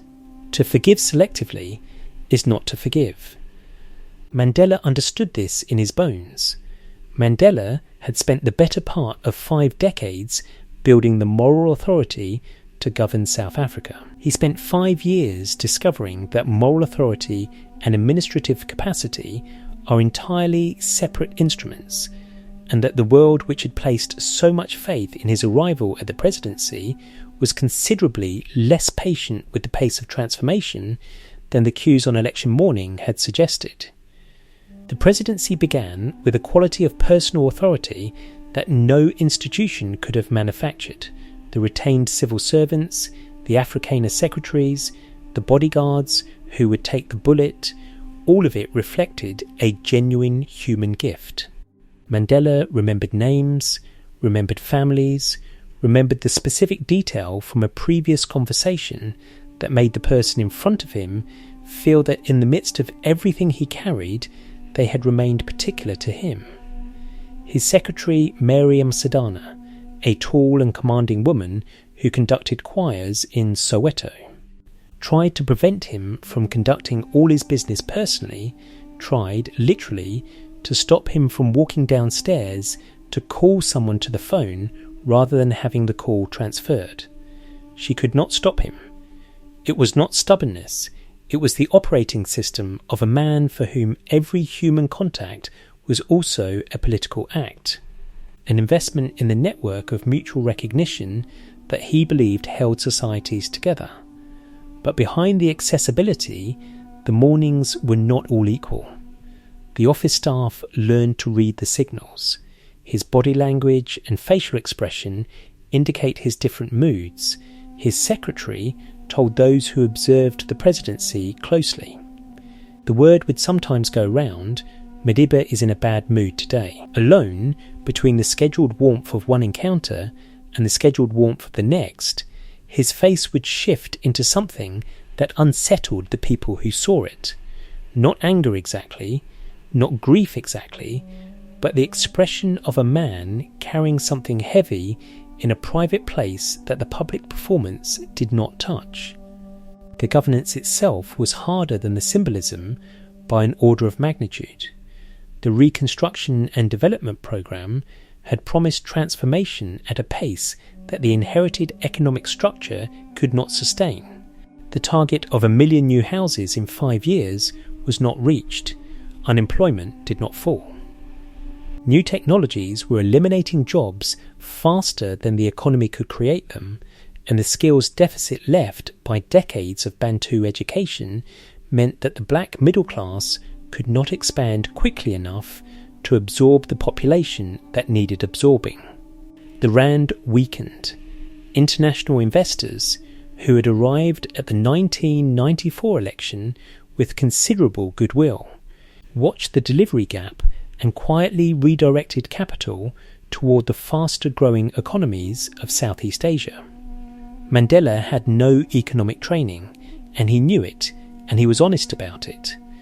What he brought to economic policy was a set of convictions about the need for stability, about the dangers of the capital flight he had watched devastate Mozambique, about the importance of not frightening the white professional and managerial class into emigration, and a willingness to defer to people who understood the instruments. This deference was, in the view of the Ank's left wing, indistinguishable from surrender. The growth, employment and redistribution programme that replaced the Reconstruction and Development Programme in 1996 was orthodox in its fiscal approach, committed to deficit reduction and inflation control, and deeply disappointing to every constituency that had understood the liberation as the prelude to economic transformation. Archbishop Desmond Tutu, who had said in 1994 that without Mandela the whole country would have gone up in flames, delivered his most pointed public criticism in this period when he observed that the government had stopped the gravy train long enough to get on it. Mandela responded with a sharpness that surprised people. He snapped back publicly, told Tutu he should have raised the matter in private, and accused him of an act of irresponsibility. Tutu replied that he had raised it in private. They repaired the friendship quickly. Mandela rang him, complained with some humour about being shouted at in public, and they settled it. But the exchange revealed something real about how Mandela experienced criticism from people he regarded as allies. He could absorb it from adversaries with equanimity. From the Archbishop, who had been his moral companion through the worst of the apartheid years, it stung. The crime wave was the issue that most directly undermined the promise of the new South Africa in the minds of white citizens and returning diaspora South Africans. Violent crime rose sharply in the years after the election, driven by the combination of poverty, the proliferation of weapons from the destabilisation campaigns of the 1980s, the dismantling of the old security apparatus before the new one was fully functional, and the specific social disruptions that follow any major political transition. White South Africans, whose physical safety had been guaranteed for decades by a security state that was efficient in protecting them while brutalising everyone else, found themselves suddenly exposed to the same vulnerabilities that black South Africans had always lived with, and their response was to interpret this equalisation as deterioration. Mandela was criticised from multiple directions simultaneously: too slow on transformation, too accommodating to white capital, too tolerant of corruption within the Ank, too absent from the detail of administration. Some of the criticism was fair, some was the expression of expectations so inflated by the mythology of the man that no actual governance could have satisfied them. One conservative commentator observed with pointed sharpness that a state can be represented by a saint but not ruled by one. The European leaders who greeted Mandela with thunderous applause at every international summit went home and continued to obstruct the trade agreements that South Africa needed. One American president told him that every time he walked into a room, people wanted to stand up and cheer because they would all like to be him on their best day. The cheering did not translate into debt relief or market access or the Marshall Plan equivalent that Mandela had hoped for and did not receive.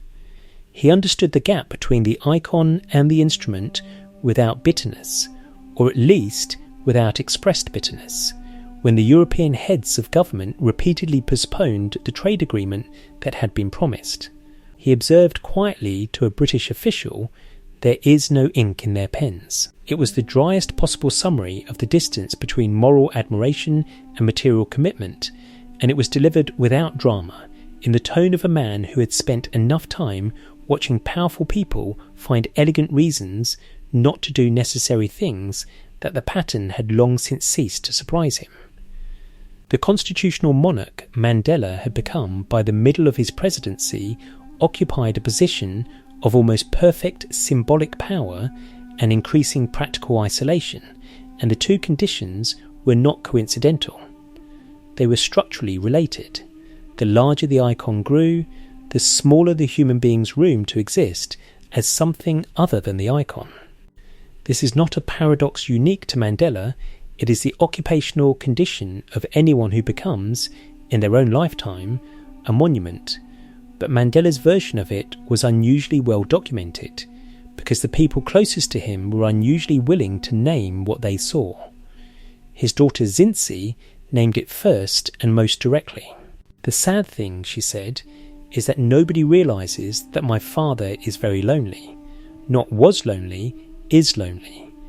The present tense of that observation, delivered during the presidency, is what gives it its particular weight.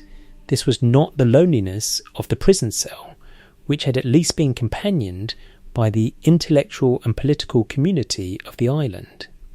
This was the loneliness of the man at the centre of every room, the man everyone wanted to be near, the man whose presence elevated other people and whose absence from any gathering was noted as a loss.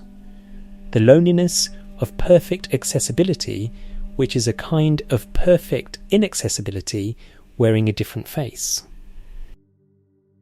Mandela told a close colleague, "In a private moment, I have no friends."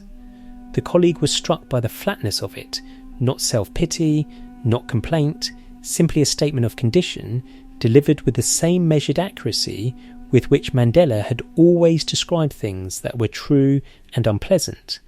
The man who remembered the names of every warder's family member, who had charmed heads of state and bodyguards and civil servants and archbishops into personal devotion, who had built a network of human connection across every racial and political boundary that South African society contained, that man sat in his large official house and said, "I have no friends," and meant it, and was not wrong. What had happened was not a failure of character, it was the consequence of a choice made across decades, compounded at each stage. Every time Mandela had chosen the movement over the personal relationship, every time he had been present for the political and absent for the domestic, every time the cause had consumed the hours that an ordinary life puts toward friendship and family and the slow maintenance of intimate knowledge, each of those choices had been individually justifiable and collectively devastating to the private life. By the time he was president, the personal infrastructure that sustains human beings through the ceremonial demands of public roles, the old friends who knew you before you became important, the family dinners where nobody needs anything from you except your presence, the conversations that do not begin with what you represent, had been reduced to almost nothing. His two elder children, Mackie and Matgatho, born to his first wife Evelyn, raised partly by Evelyn and partly by Winnie, and partly by the extended family network that had substituted for their father's presence, occupied a particular corner of the loneliness that the record of his life approaches with unusual delicacy. Mackie had already told him in the prison visiting room that he was a father to all the people, but had never had time to be a father to her. In the years after his release, she returned to South Africa from Boston and saw her father occasionally, but found that he did not know how to talk to her in person. It was easier with letters, she said. The irony of that sentence, easier with letters, the medium through which he had conducted his most intimate relationships for 27 years, is not lost in any honest account of his life. Makgatho, his son, had drifted through his adult life at a distance from his father that expressed itself in practical terms, failing his matriculation, struggling to study. Marrying and settling in Natal, visiting rarely. Mandela had written to him from prison with a mixture of love and pressure that the record documents carefully, noting that at his age and in my absence, he finds it hard to resist the attractions of city life. That explanation, in my absence, carries the full weight of everything Mandela understood about what he had cost his children by being the person the struggle required him to be. He knew, he had always known. The knowing did not produce the presence. There was a sculptor who spent extended hours in Mandela's company during the presidency, studying his face for a portrait commission. The sculptor had worked with many world leaders and considered himself an experienced observer of public figures. What he found in Mandela was something he had not encountered before, a quality of charisma so absolute in company that it made everyone in the room feel larger, followed by the moment the company withdrew. A collapse into exhaustion so complete that the welcoming smile turned into what observers described as a grim circumflex. The sculptor could not decide which face to cast. The public face was the one that had changed history. The private face was the one that had paid for it. The office staff navigated the difference between these two faces with the practiced sensitivity of people who understand that the mood of the powerful person in their building is a weather system that affects everyone. Mandela's secretary tracked his signals. The word would circulate on difficult mornings. Visitors were managed, schedules adjusted, the day shaped around what the face needed rather than what the diary demanded. This was not unusual in any presidential office.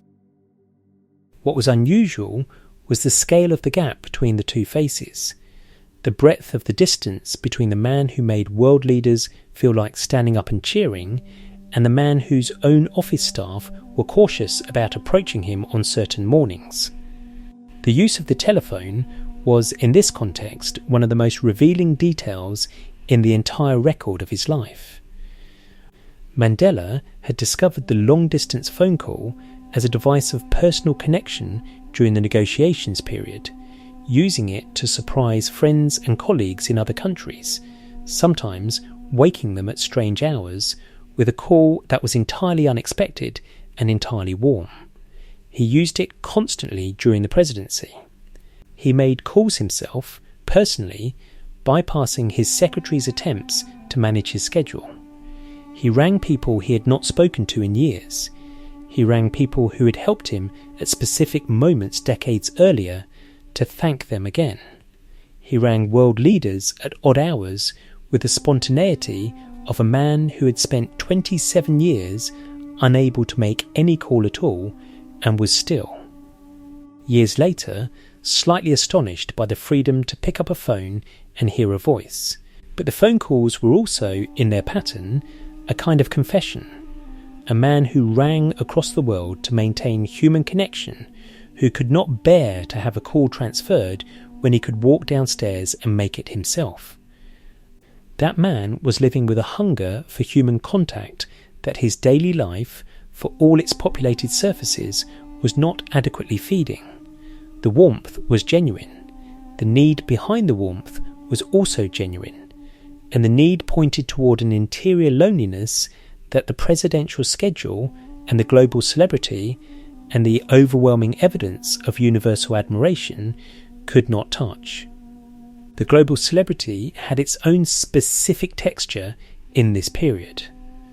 Mandela had become a moral tourism destination, a place that insecure governments and image-conscious leaders visited to improve their own standing by proximity. One Western leader flew to South Africa in January 1999 to be photographed with him. Another invited him to Washington and paid him tributes of extraordinary eloquence that were also, in their way, extractions, borrowing Mandela's moral authority at a moment when their own was under severe pressure, and Mandela understood this perfectly and provided the endorsement anyway, because that was what the relationship required and because he had, as the record of his life makes clear, never been willing to abandon a friend who needed him regardless of the political cost.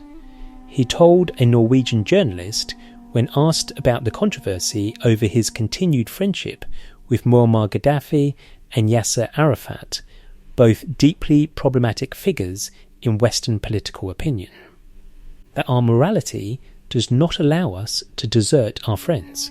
It was a Xhosa value, the Ubuntu of mutual obligation, transplanted into the impossible moral geometry of global politics. The Western governments that criticised him for maintaining those friendships were the same governments that had maintained profitable relationships with the apartheid state while he was in prison. He remembered this. He always remembered this. The loneliness of the top, then, was not simply the loneliness of success. It was the loneliness of a man who had made himself into an instrument of something larger than himself so completely and over so long a period that the boundary between the instrument and the person had become almost impossible to locate. When the sculptor looked for the face that was not performing, it took hours to find it, and when it appeared, it looked exhausted in a way that the performance face never permitted. One close colleague spent considerable time trying to characterise what Mandela had become by the end of the presidency, and arrived at a formulation that the record preserves without editorial comment. He said, "He has developed a total politicisation of being. It was a price I would not like to pay, but it gave him a remarkable integrity in political life." She had been the wife of Samora Machel, the first president of independent Mozambique, a man who had led his country's liberation movement with the same combination of radical conviction and personal charisma that defined Mandela's own early years. Samora Machel died in a plane crash in 1986, in circumstances that pointed strongly towards South African government sabotage, leaving Gra a widow at 41 with the country's grief added to her own.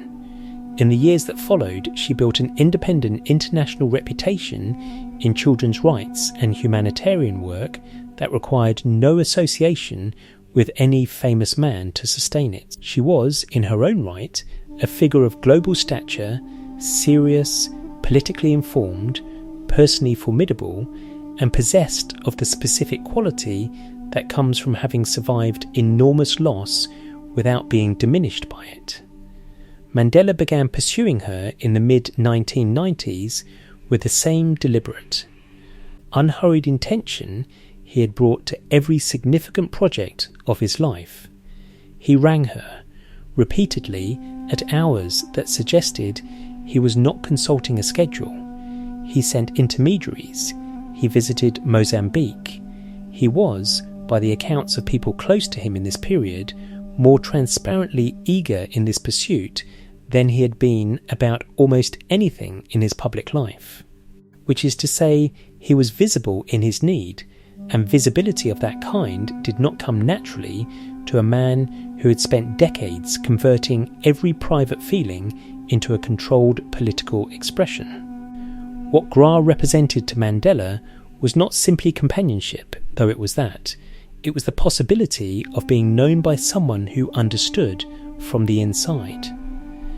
What it had cost to be the kind of person he was. She had been married to a liberation leader. She had watched a man consumed by a cause and had loved him anyway and had lost him and had continued. She did not need Mandela to explain the specific texture of that life. She had lived adjacent to it long enough to know its dimensions without being told. He proposed. She initially declined, or at least deferred protecting, as people who have survived one great loss tend to do, the interior life that survival had cost them so much to reconstruct.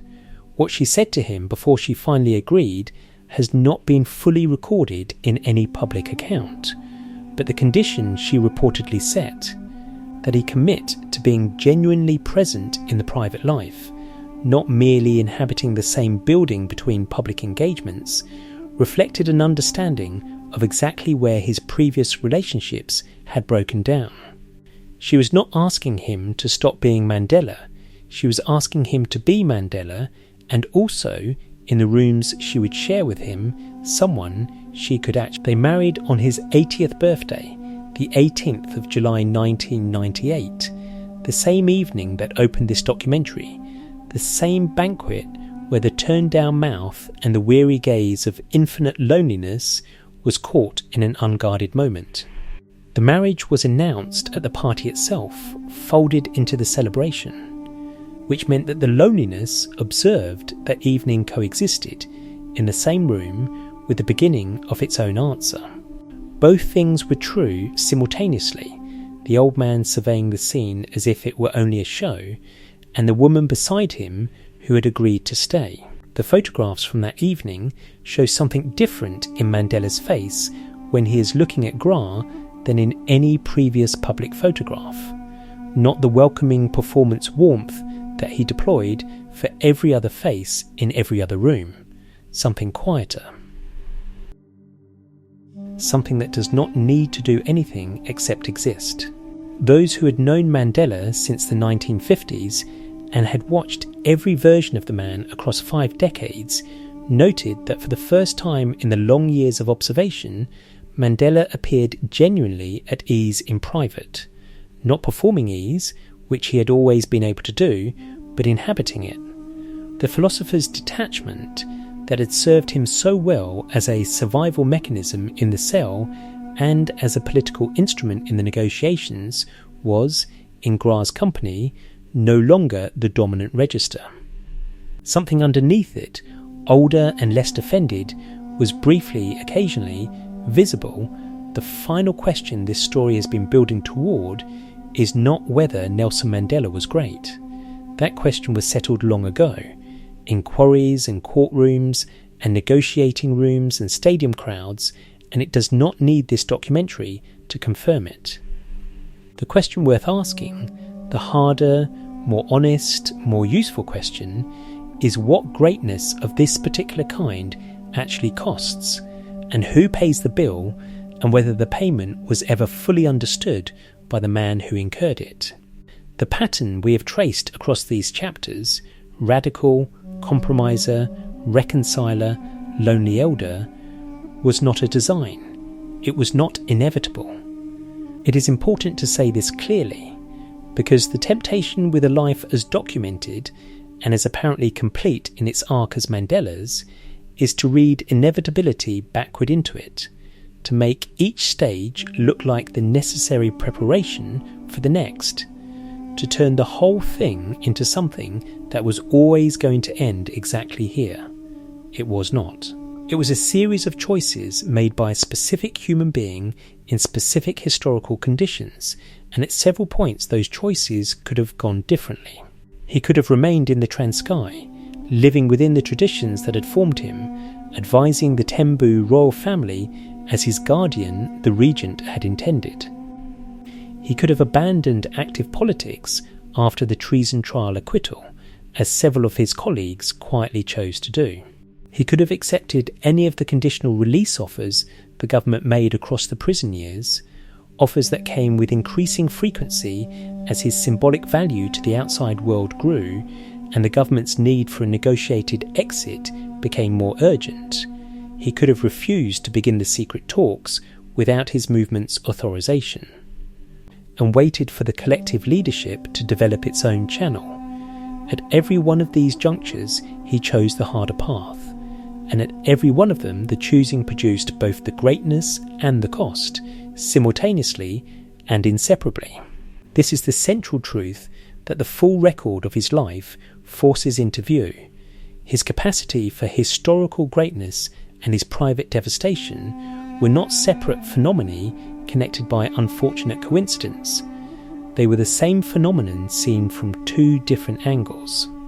The choice that made him capable of forgiving the prosecutor who had argued for his death was the same choice that made him incapable of being fully present for his daughter. The discipline that sustained the long view through 27 years in a cell was the same discipline that sealed his interior life behind a surface that the people who loved him could see through but not break. The pre-modern chief and the modern democrat coexisted in him throughout his life, and the tension between them expressed itself most sharply not in politics but in family. The Xhosa tradition of chieftaincy that had formed him at the regent's court, the model of the leader who belongs entirely to his people, who hears every complaint, who holds the community together through total self-subordination, had no room in it for the private claim. The shepherd sleeps apart. The man who holds others together is held by no one in return. Mandela had absorbed this model at 9 years old, watching the regent sit in silence for hours at the tribal court in Mkhekezweni. And he never fully replaced it with the democratic citizen's model that allows a leader to draw a boundary between public service and private life, to say, this much belongs to the cause and this much belongs to me and the people I came from. He never drew that boundary. Not in Johannesburg in the 1940s when Evelyn sat waiting and the meetings ran past midnight. Not in the Orlando house in the early years of the marriage to Winnie when 2 daughters under the age of 3 needed a father and the movement needed an organiser. Not in the prison years when the letters were extraordinary but the children were growing up without him in ways no letter could compensate for. Not in the presidency when the schedule was controlled by an organisation and the house in Houghton was large and staffed and deeply quiet in the private hours. The cost was carried most visibly by his children. Mackey's remark, "You are a father to all our people, but you have never had the time to be a father to me," is not a peripheral footnote in the story of Nelson Mandela. It is one of its most essential documents. A daughter who has watched her father give everything to a cause that genuinely needed everything, and who understands intellectually why the giving was necessary, and who still carries in her body the specific wound of his absence. That daughter is telling the truth about something the public record consistently avoids. That the people who pay the most direct cost for transformational greatness are almost never the ones who chose it. They are the ones who happen to be close enough to need what the great person could not afford to give. Makatho drifted. Zinzi said she preferred her father in prison. Mackey flinched when he tried to embrace her after decades apart. These are not the responses of ungrateful children failing to appreciate a historic father. They are the entirely human responses of people who needed an ordinary father and received instead a symbol that occasionally remembered their names. The forgiveness is the deepest paradox in all of it. Mandela forgave comprehensively and genuinely the warders, the prosecutors, the architects of apartheid, the president who had kept him imprisoned for 27 years, and the forgiveness was not performed. It came from the Ubuntu of his Kunu childhood, from the proverb that a person is a person because of other people, from the conviction that holding hatred was a form of continued imprisonment that he had chosen, deliberately and irrevocably, not to carry. The forgiveness was one of the most remarkable human achievements of the 20th century, and it was entirely real. But forgiveness flows outward more easily than inward. The man who forgave an entire nation's perpetrators could not repair the ordinary damage in his own household. The grace he extended to Percy Utah over a lunch table was not available to Mackey across the ordinary distance of a family living in the same country. This is not hypocrisy. It is something more structurally interesting than hypocrisy. The public forgiveness was a political act embedded in a philosophy and sustained by a movement and witnessed by the world, and therefore held in place by everything that mattered most to him. The private repair required a different kind of presence, quieter, slower, less structured, less legible as achievement, and that kind of presence was precisely what the total politicisation of his being had made most difficult to sustain. There is one further thing the pattern reveals, and it concerns not Mandela specifically, but the type of historical figure he represents. Every generation produces, rarely, a person whose individual qualities happen to align precisely with what a specific historical crisis requires, whose patience matches the length of the struggle, whose capacity for symbolic action matches the moment when symbols can shift the course of events, whose forgiveness matches the depth of the wound that needs healing. When this alignment occurs, the results are extraordinary and the person is rightly celebrated. But the alignment is also a consumption. The crisis uses the person up. It takes what it needs, and the remainder, the private life, the family, the ordinary human relationships that do not make history, is what is left after the taking. If the public record of Nelson Mandela's life is a story of extraordinary reach, the ability to cross racial lines, historical wounds, and political impossibilities that no one before him had successfully bridged, then the private record is, in its quietest and most persistent thread, a story of a specific and irresolvable failure to reach across a much smaller distance, the distance between a father and his children. This chapter does not exist to diminish what the earlier chapters have established. It exists because the biography of a complete human being requires it, and because Mandela himself, in the spirit of the condition he set when he agreed to have his life documented, I am no angel, would have required it too. The children are the honest reckoning. They are where the pattern shows its full cost most plainly. Because children cannot be managed with political skill, cannot be reconciled with a symbolic gesture, cannot be satisfied with the long view. They needed the short view. They needed Tuesday afternoon and Saturday morning and the ordinary, unremarkable, irreplaceable presence of a father in the house. Mandela had 6 children across 2 marriages. Thembi, his firstborn son with Evelyn, died in a car accident in 1969 while Mandela was on Robben Island. He was not permitted to attend the funeral. He was told through a prison visit and returned to his cell and sat with it alone. He did not speak about Thembi's death publicly with any frequency in later years. And the record of his life treats this reticence with the care it deserves. Some losses are carried rather than expressed, and the loss of a firstborn son, while imprisoned 1,000 miles away, unable to grieve publicly or collectively or in any of the ways that grief requires a body present among other bodies, belongs in the category of things that do not resolve.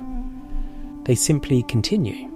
Maki, his eldest daughter with Evelyn, who had told him plainly that she had been at war with Winnie throughout the prison years, and who had resisted going to university because her greatest ambition was to become a nurse, a choice Mandela had responded to in writing with a characteristic mixture of love and pressure, had built her own life at a distance from her father that was both geographical and emotional. She spent time in Boston. She returned to South Africa. She saw him occasionally. She found that he did not know how to talk to her in person. The letters had been the medium in which he was fluent and present. The room was a medium he had not practiced. There is something almost unbearably precise about that observation, that the man who had written some of the most tender and attentive correspondence of the 20th century, who had tracked his children's school results and commented on their choices and expressed his love in prose of genuine literary quality across decades of imprisonment, did not know how to talk to his own daughter when she was standing in front of him. The letters had been a controlled environment. He could draft them, revise them, shape them toward the emotional truth he wanted to convey. The room offered no such control. It was immediate, unscripted, requiring the kind of spontaneous intimate presence that his entire adult life had systematically untrained him for. Makatho, his son with Evelyn, 2 years younger than Mackey, had struggled in ways that the record of his life documents with consistent compassion and without sentimentality. He was expelled from school for organising a strike, a detail that carries its own irony given his father's history, and repeatedly failed his matriculation examination. He married Rain Mosely, who proved more studious and more attentive in correspondence with Mandela than her husband was. Mandela's letters to Magatho from prison blend paternal love with a frustration that he expressed with the directness of a man who had no patience for wasted potential. The real problem, he wrote, is that at his age, and in my absence, he finds it hard to resist the attractions of city life. The phrase "in my absence" is doing enormous work in that sentence. It is simultaneously an explanation, an acknowledgement, and an absolution that Mandela was extending to himself as much as to his son. Magatho would eventually be diagnosed with AIDS and die in 2005, years after Mandela had left the presidency. Mandela announced the cause of death publicly and directly at a time when South African public figures routinely concealed AIDS-related deaths behind euphemism, and the announcement was widely praised as an act of political courage in the context of a country whose government was at that moment engaged in a catastrophic denial of the AIDS crisis. The courage of the announcement was real. But the private grief behind it, a father who had been largely absent across his son's adult life, watching that life end in a disease whose progression he had not been close enough to witness or intervene in, was grief of a particular and complex texture that the public statement could not fully contain. Zenani and Zinsi, his daughters with Winnie, the children who had grown up with a father who was a photograph on the wall and a voice behind glass, had their own versions of the story. Zinsi's was the most publicly articulated. She had read her father's statement from the dock, the statement he had written in prison refusing conditional release unless the Ank's armed struggle was renounced, at a mass rally in Soweto in February 1985, when Mandela was still imprisoned and no photograph of him had been published in 20 years. She was 24 years old, standing before a crowd of thousands, reading her father's words in her father's name, performing the public role that the incarcerated man could not perform himself. It was, in its way, a profound act of filial devotion. It was also a further instalment in the long story of his children being required to carry what he could not carry himself. Her remark, delivered to her mother in the first weeks after his release, that they had been better off with him in prison because at least then they had access to him, was not bitterness in the ordinary sense. It was a precise and devastating observation about the structure of his attention. In prison, the 30-minute visit was the entire available relationship, and he was entirely present for it. In freedom, 30 minutes of his attention was something you competed for against a presidential schedule, an international itinerary, a constant stream of visitors and calls and obligations, and the ever-present demand of the movement that had claimed him before any of them had been born. Zenani, the elder of the two daughters with Winnie, maintained a lower public profile than her sister and features less prominently in the documentary record. But the pattern of her life, moving between South Africa and abroad, raising children of her own in circumstances shaped by the enormous shadow of the Mandela name, reflects a specific burden that accrues to the children of the historically great. The name opens every door and simultaneously defines every expectation, and the person inside the name spends their life negotiating between what the name requires and what the person actually is. Mandela understood this burden intellectually. He could not lift it from his children because the name that created it was inseparable from the choices that had made him who he was. What the children's stories collectively reveal is something that the political story of Mandela consistently underweights, because it is not dramatic in the way that prison sentences and peace negotiations are dramatic. It is quiet, accumulative, and entirely ordinary in its human texture. It is simply the record of a man who was not there. Not because he did not love his children, the letters prove beyond any argument that he loved them with a depth and consistency that the physical absence could not diminish, but because the cause that he had chosen, and that history had confirmed was worth choosing, operated on a timescale and at a scale of demand that left the ordinary business of fatherhood with whatever hours remained after everything else had been served. And what remained, across the decades, was not enough. Not enough for Mackie to stop flinching. Not enough for Makatho to feel the daily gravitational pull of a father's expectations as a support rather than a pressure delivered by post. Not enough for Zinzi to stop measuring the freedom years against the prison years and finding the arithmetic surprising. This is not a verdict on Mandela. It is a description of the specific mathematics of total dedication. When a human being gives everything to a cause, genuinely everything, without reservation, across decades, the word everything has to mean what it says. It means the Tuesday afternoons. It means the Saturday mornings. It means the conversations that have no political content and no historical significance and that matter in the private economy of a family. More than almost anything that has political content and historical significance. It means the unremarkable presence that children need and that no letter, however beautifully written, can fully substitute for. Mandela knew this. He said so, directly and without evasion, in enough private and semi-public contexts that the knowledge cannot be in doubt. He told Joe Slovo's daughter Gillian, who had likewise grown up with a father consumed by the same struggle, about the moment he had tried to embrace Mackie and she had flinched away. He told it not as a complaint, but as a fact about the cost, offered in solidarity to another child of the revolution who understood the cost from the inside. There is a particular kind of departure that is not an ending, but a reconfiguration.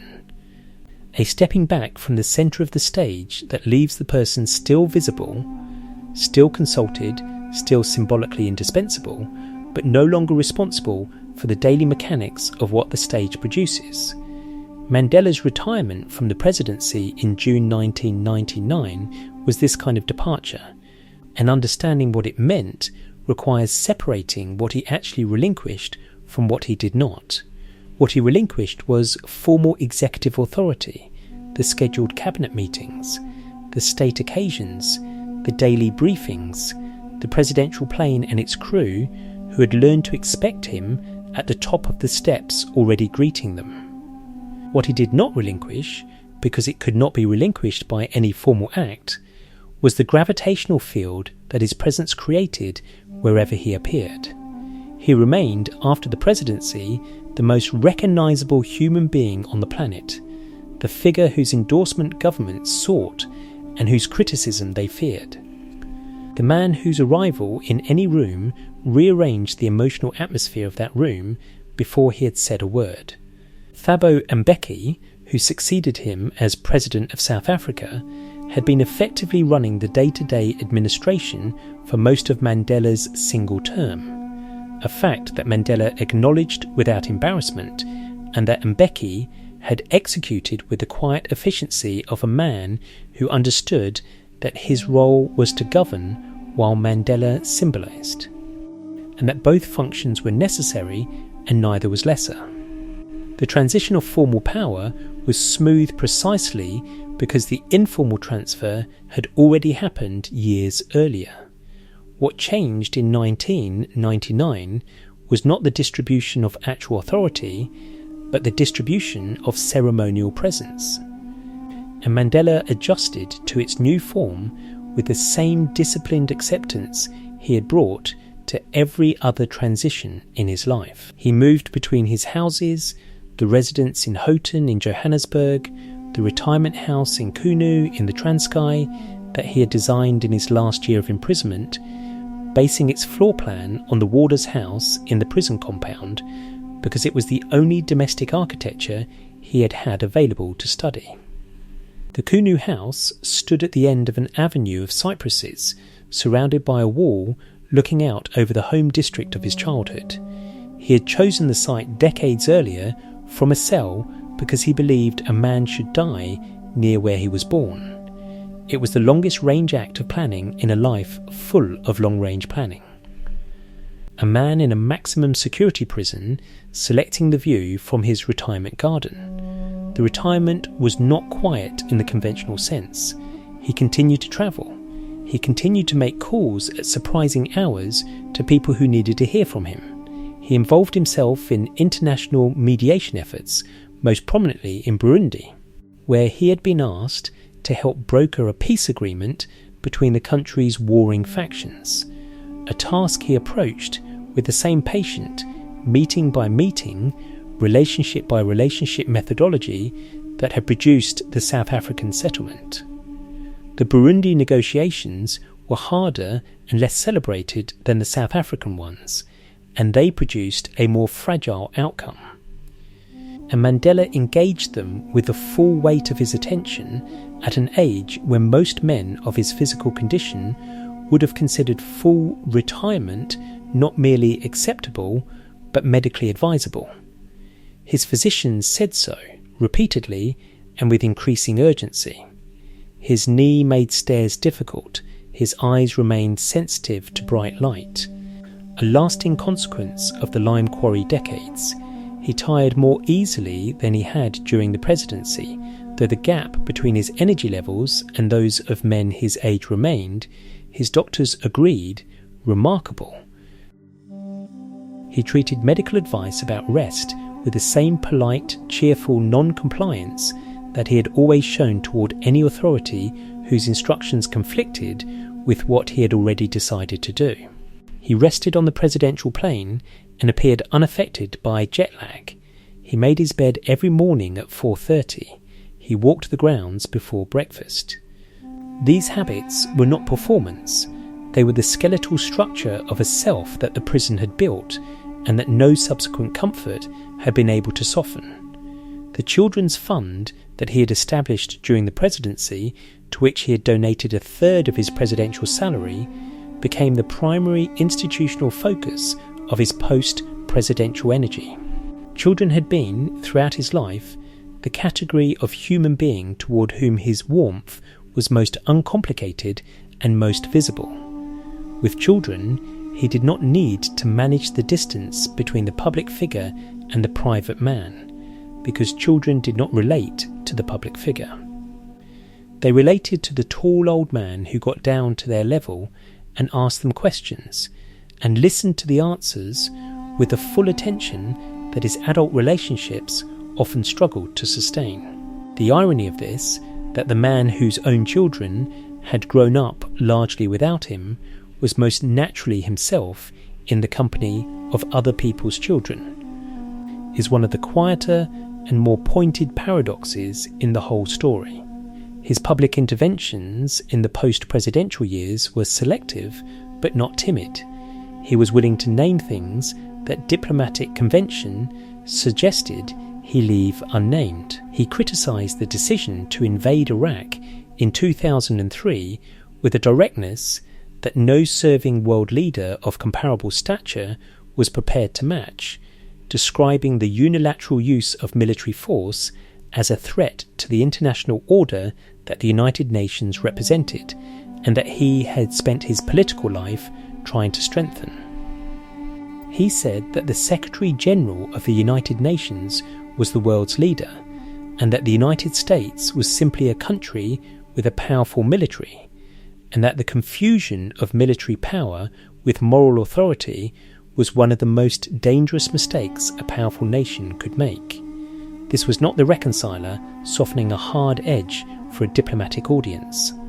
It was a reversion, controlled, deliberate, strategically timed, to the radical clarity that had characterised his earliest political voice, the voice from the 1950s that had said what it thought and accepted the consequences.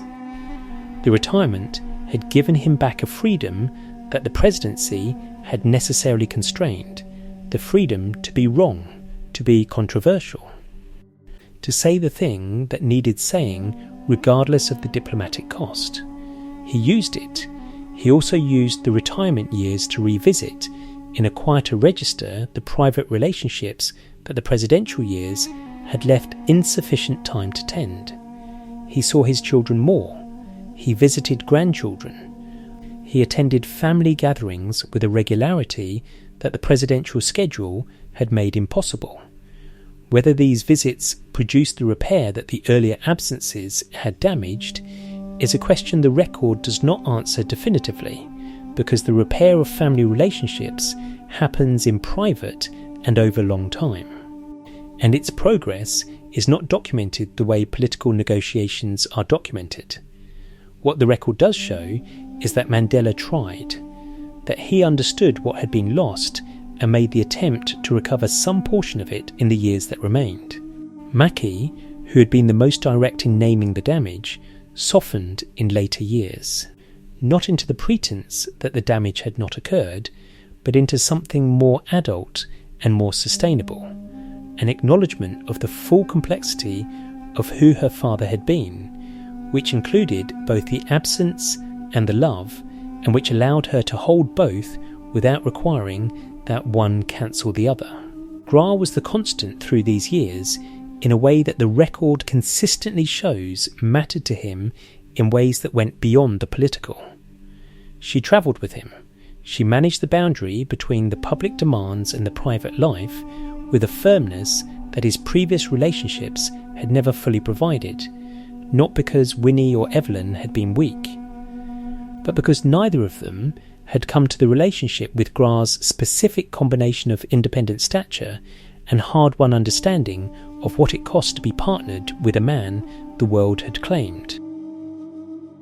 Kraal had made her condition clear before she married him. He had met it, imperfectly and intermittently, as human beings meet the conditions of love, not perfectly, but with genuine intention, and with more success than he had managed in any previous attempt. He spoke in the retirement years about death with the equanimity of a man who had made his peace with it decades earlier.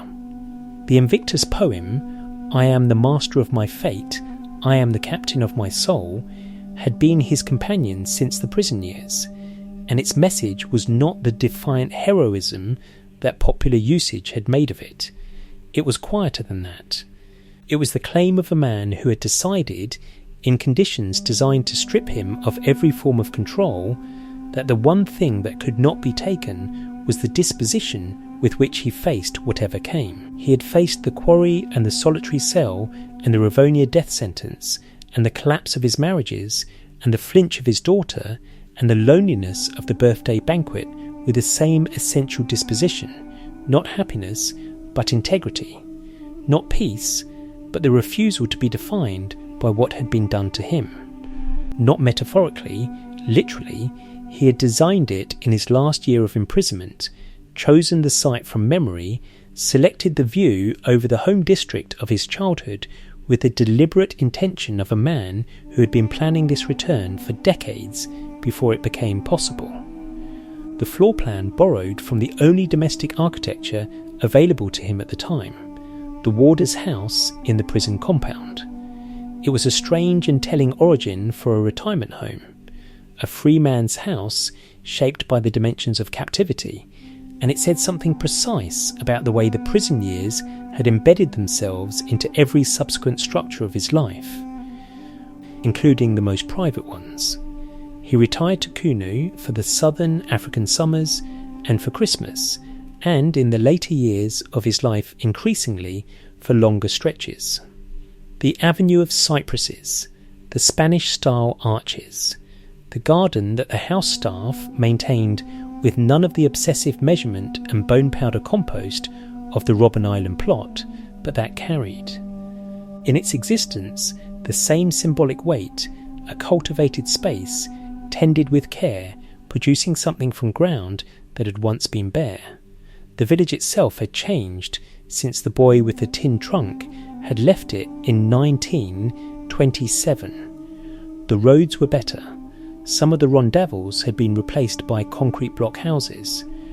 The grinding poverty of the landscape, the thin, eroded soil, the scrawny cattle, the children herding in the hills, had not fundamentally changed, despite everything that had happened in the decades between the boy's departure and the old man's return. This was one of the quiet, uncomfortable truths of the post-apartheid years, that the symbolic transformation of the country, the flag and the constitution and the rainbow nation, had reached the leafy suburbs and the corporate boardrooms considerably faster than it had reached the Eastern Cape Hills, where Mandela had been born. He knew this. He said so in his last annual address to Parliament in 1999 in language that did not flinch. We slaughter one another in the stereotypes and mistrust that lingers in our heads.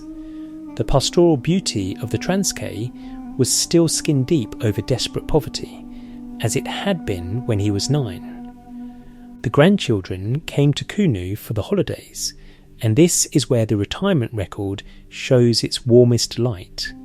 Mandela with grandchildren was a different register entirely from Mandela with heads of state, or even Mandela with his own adult children. The distance collapsed.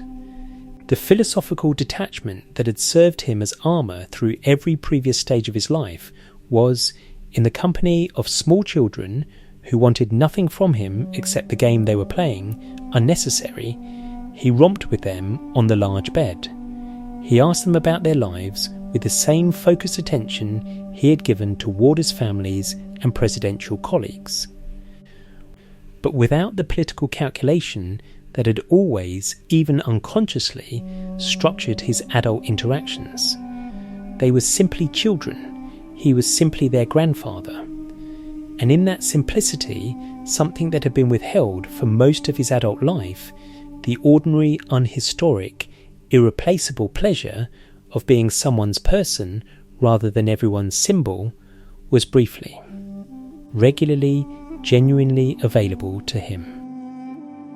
Graham managed the boundary between this private life and the world that continued to want access to him with a quiet authority that the people around him noted with consistent relief.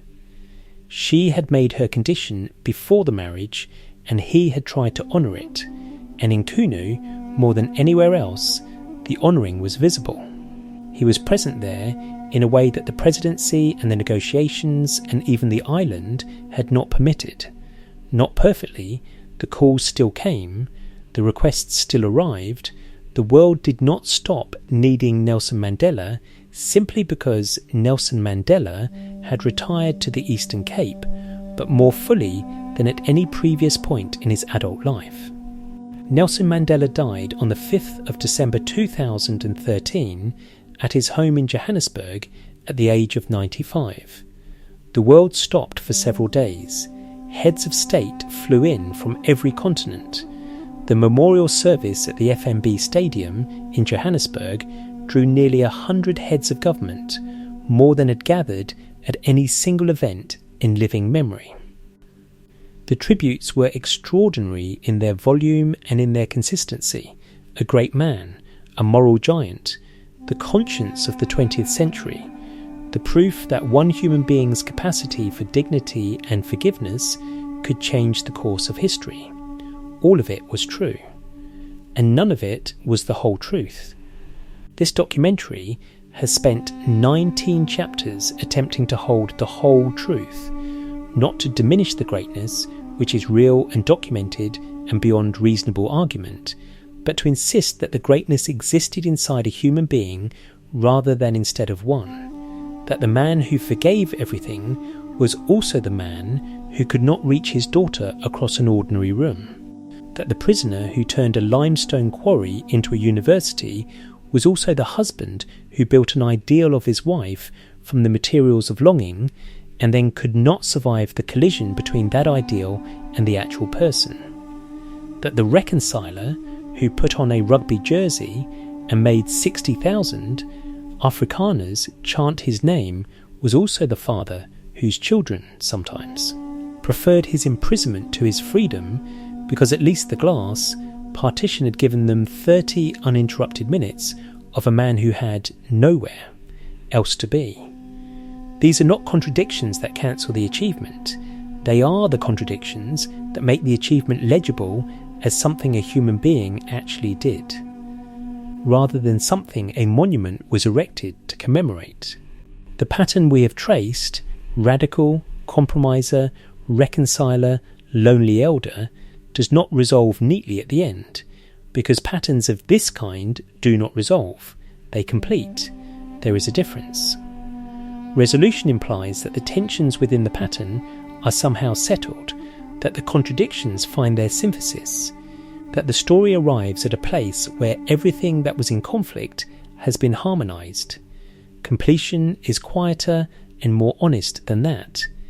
It simply means that the pattern has run its full course, that every stage has been inhabited, that the arc from the tin trunk and the piece of string to the avenue of cypresses in Kunu has been fully travelled. What the pattern reveals about power is this, that the most transformative kind of power, the kind that changes not just governments but the moral imagination of entire societies, is always built from personal sacrifice, and the sacrifice is always extracted most heavily from the people who did not choose the cause but who happened to be close enough to need what the cause consumed. This is not a reason to refuse transformational leadership. It is a reason to name its cost honestly, so that the people who pay it are visible in the historical record rather than subordinated to the narrative of triumph that power naturally generates around itself. Mackie is in that record, Mac Gatho is in that record. Zinzi's preference for the glass partition over the free man's fractured presence is in that record. Evelyn's quiet devastation, the Ankh was his first wife, is in that record. Winnie's transformation from the woman Mandela dusted a photograph of every morning to the Amazon the movement could not control, and the specific way in which his inability to be present during the years that transformation occurred contributed to the conditions that made it possible, that is in the record too. These people did not choose to be supporting characters in a historic life. They were the lives that the historic life ran through and left changed. What the pattern reveals about human nature is both more complicated and more hopeful than the simple lesson that great men make great sacrifices. It reveals that the qualities that make a person capable of historical transformation are not separable from the qualities that make them difficult to live alongside. The patience that sustained the long view through 27 years of imprisonment is the same patience that made him able to wait out his adversaries in negotiations, and the same quality that made him, in domestic life, capable of deferring a confrontation with an uncomfortable truth for years beyond the point where the deferral served any useful purpose.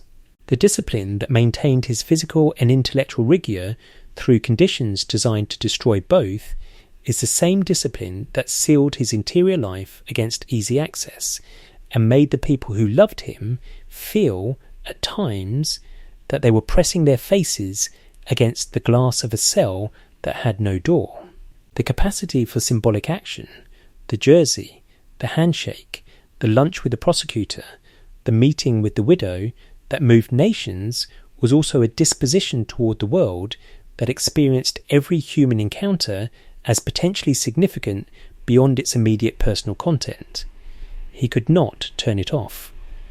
He could not sit in a room with another human being without some part of him assessing the political dimensions of the relationship, the long-term implications of the gesture, the narrative significance of the moment. This was not calculation in the cynical sense. It was the operating system of a man who had spent so long being the instrument of something larger than himself that the instrument and the person had merged beyond the point of separation. What the pattern reveals about institutional design, the question of whether any version of the South African transition could have been achieved at lower personal cost to the individuals who made it, is where honest analysis becomes genuinely uncertain. The argument can be made that a different kind of leader, one who had maintained stronger boundaries between the public and private selves, might have negotiated the same settlement, achieved the same democratic transfer, produced the same constitutional framework, while preserving enough of the personal life to be present for his children and sustain his marriages, and die surrounded by the ordinary warmth of people who knew him before he became important. This argument is not obviously wrong, but it is not obviously right either. The moral authority that made Mandela's specific version of the transition possible was not separable from the sacrifice that had generated it. The warders who became devoted to him, the Afrikaner bodyguards who would take the bullet, the white civil servants who adjusted without resentment to serving a black president, their responses were responses to a man whose credibility was grounded in the totality of what he had given, and the totality was legible precisely because it was total. A Mandela who had maintained stronger private boundaries might have been a better father. He might also have been a less transformative leader. The relationship between the sacrifice and the authority is not incidental, it is structural. This does not mean the sacrifice was worth it in any simple moral accounting. Worth it to whom? Not to Mackie, not to Makgatho, not to Zinzi in the weeks after the release when she said they had been better off with him in prison. Worth it to South Africa? Yes, probably, in ways that are measurable in the constitution and the democratic transfer and the absence of the civil war that almost everyone predicted and almost no one believed could be avoided. Worth it to the 43 million people that Francois Pienaar said were cheering at Ellis Park?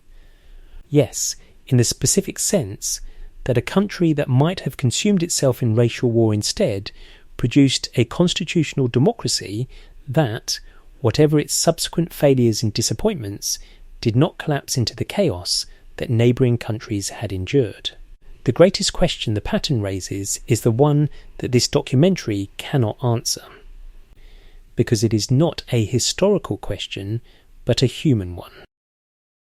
It is the question of whether Mandela himself, in the private accounting that only he had access to, considered the whole of it, the quarry and the garden, the letters and the glass partition, the rugby jersey and Mackie's flinch, the birthday banquet and the turned-down mouth, Gra's arrival and the canoe hills at sunset, whether he considered all of it and found it, on balance, the life he would have chosen. He said more than once and in different formulations that he would do it again, that the struggle was worth the cost, that the achievement of democratic majority rule in South Africa justified everything that had been required to achieve it. He said this with the consistency and the conviction of a man who meant it, and there is no reason to doubt that he meant it. But there is also, in the record of his private moments, the turned-down mouth at the birthday banquet, the quiet statement to a colleague that he had no friends, the voice on the other side of a courtroom describing how his wife had not once entered his bedroom while he was awake. There is in all of that a residue that the public statement of worth it does not fully account for. Not regret exactly, something more precise and more complicated than regret. The knowledge of what had been paid held alongside the knowledge of what the payment had purchased, without the comfort of a clean verdict on whether the exchange was fair. He was, in the end, exactly what he had told the person who was documenting his life that he was. Not an angel. A man who had been given away as a boy and had given everything away as an adult, and who had returned, at the end of all of it, to the hills where the story had started, to sit in a garden above the home district of his childhood and watch the pale green grass move in the wind, and B, for whatever hours remained, simply himself. The boy from Kunu, the troublemaker, the branch puller, the man who had looked at the world as it was and had spent his entire life insisting, at every cost, that it could be otherwise. He was right. It cost everything he had. And the hills were the same hills, and the circle was closed, and the pattern was complete.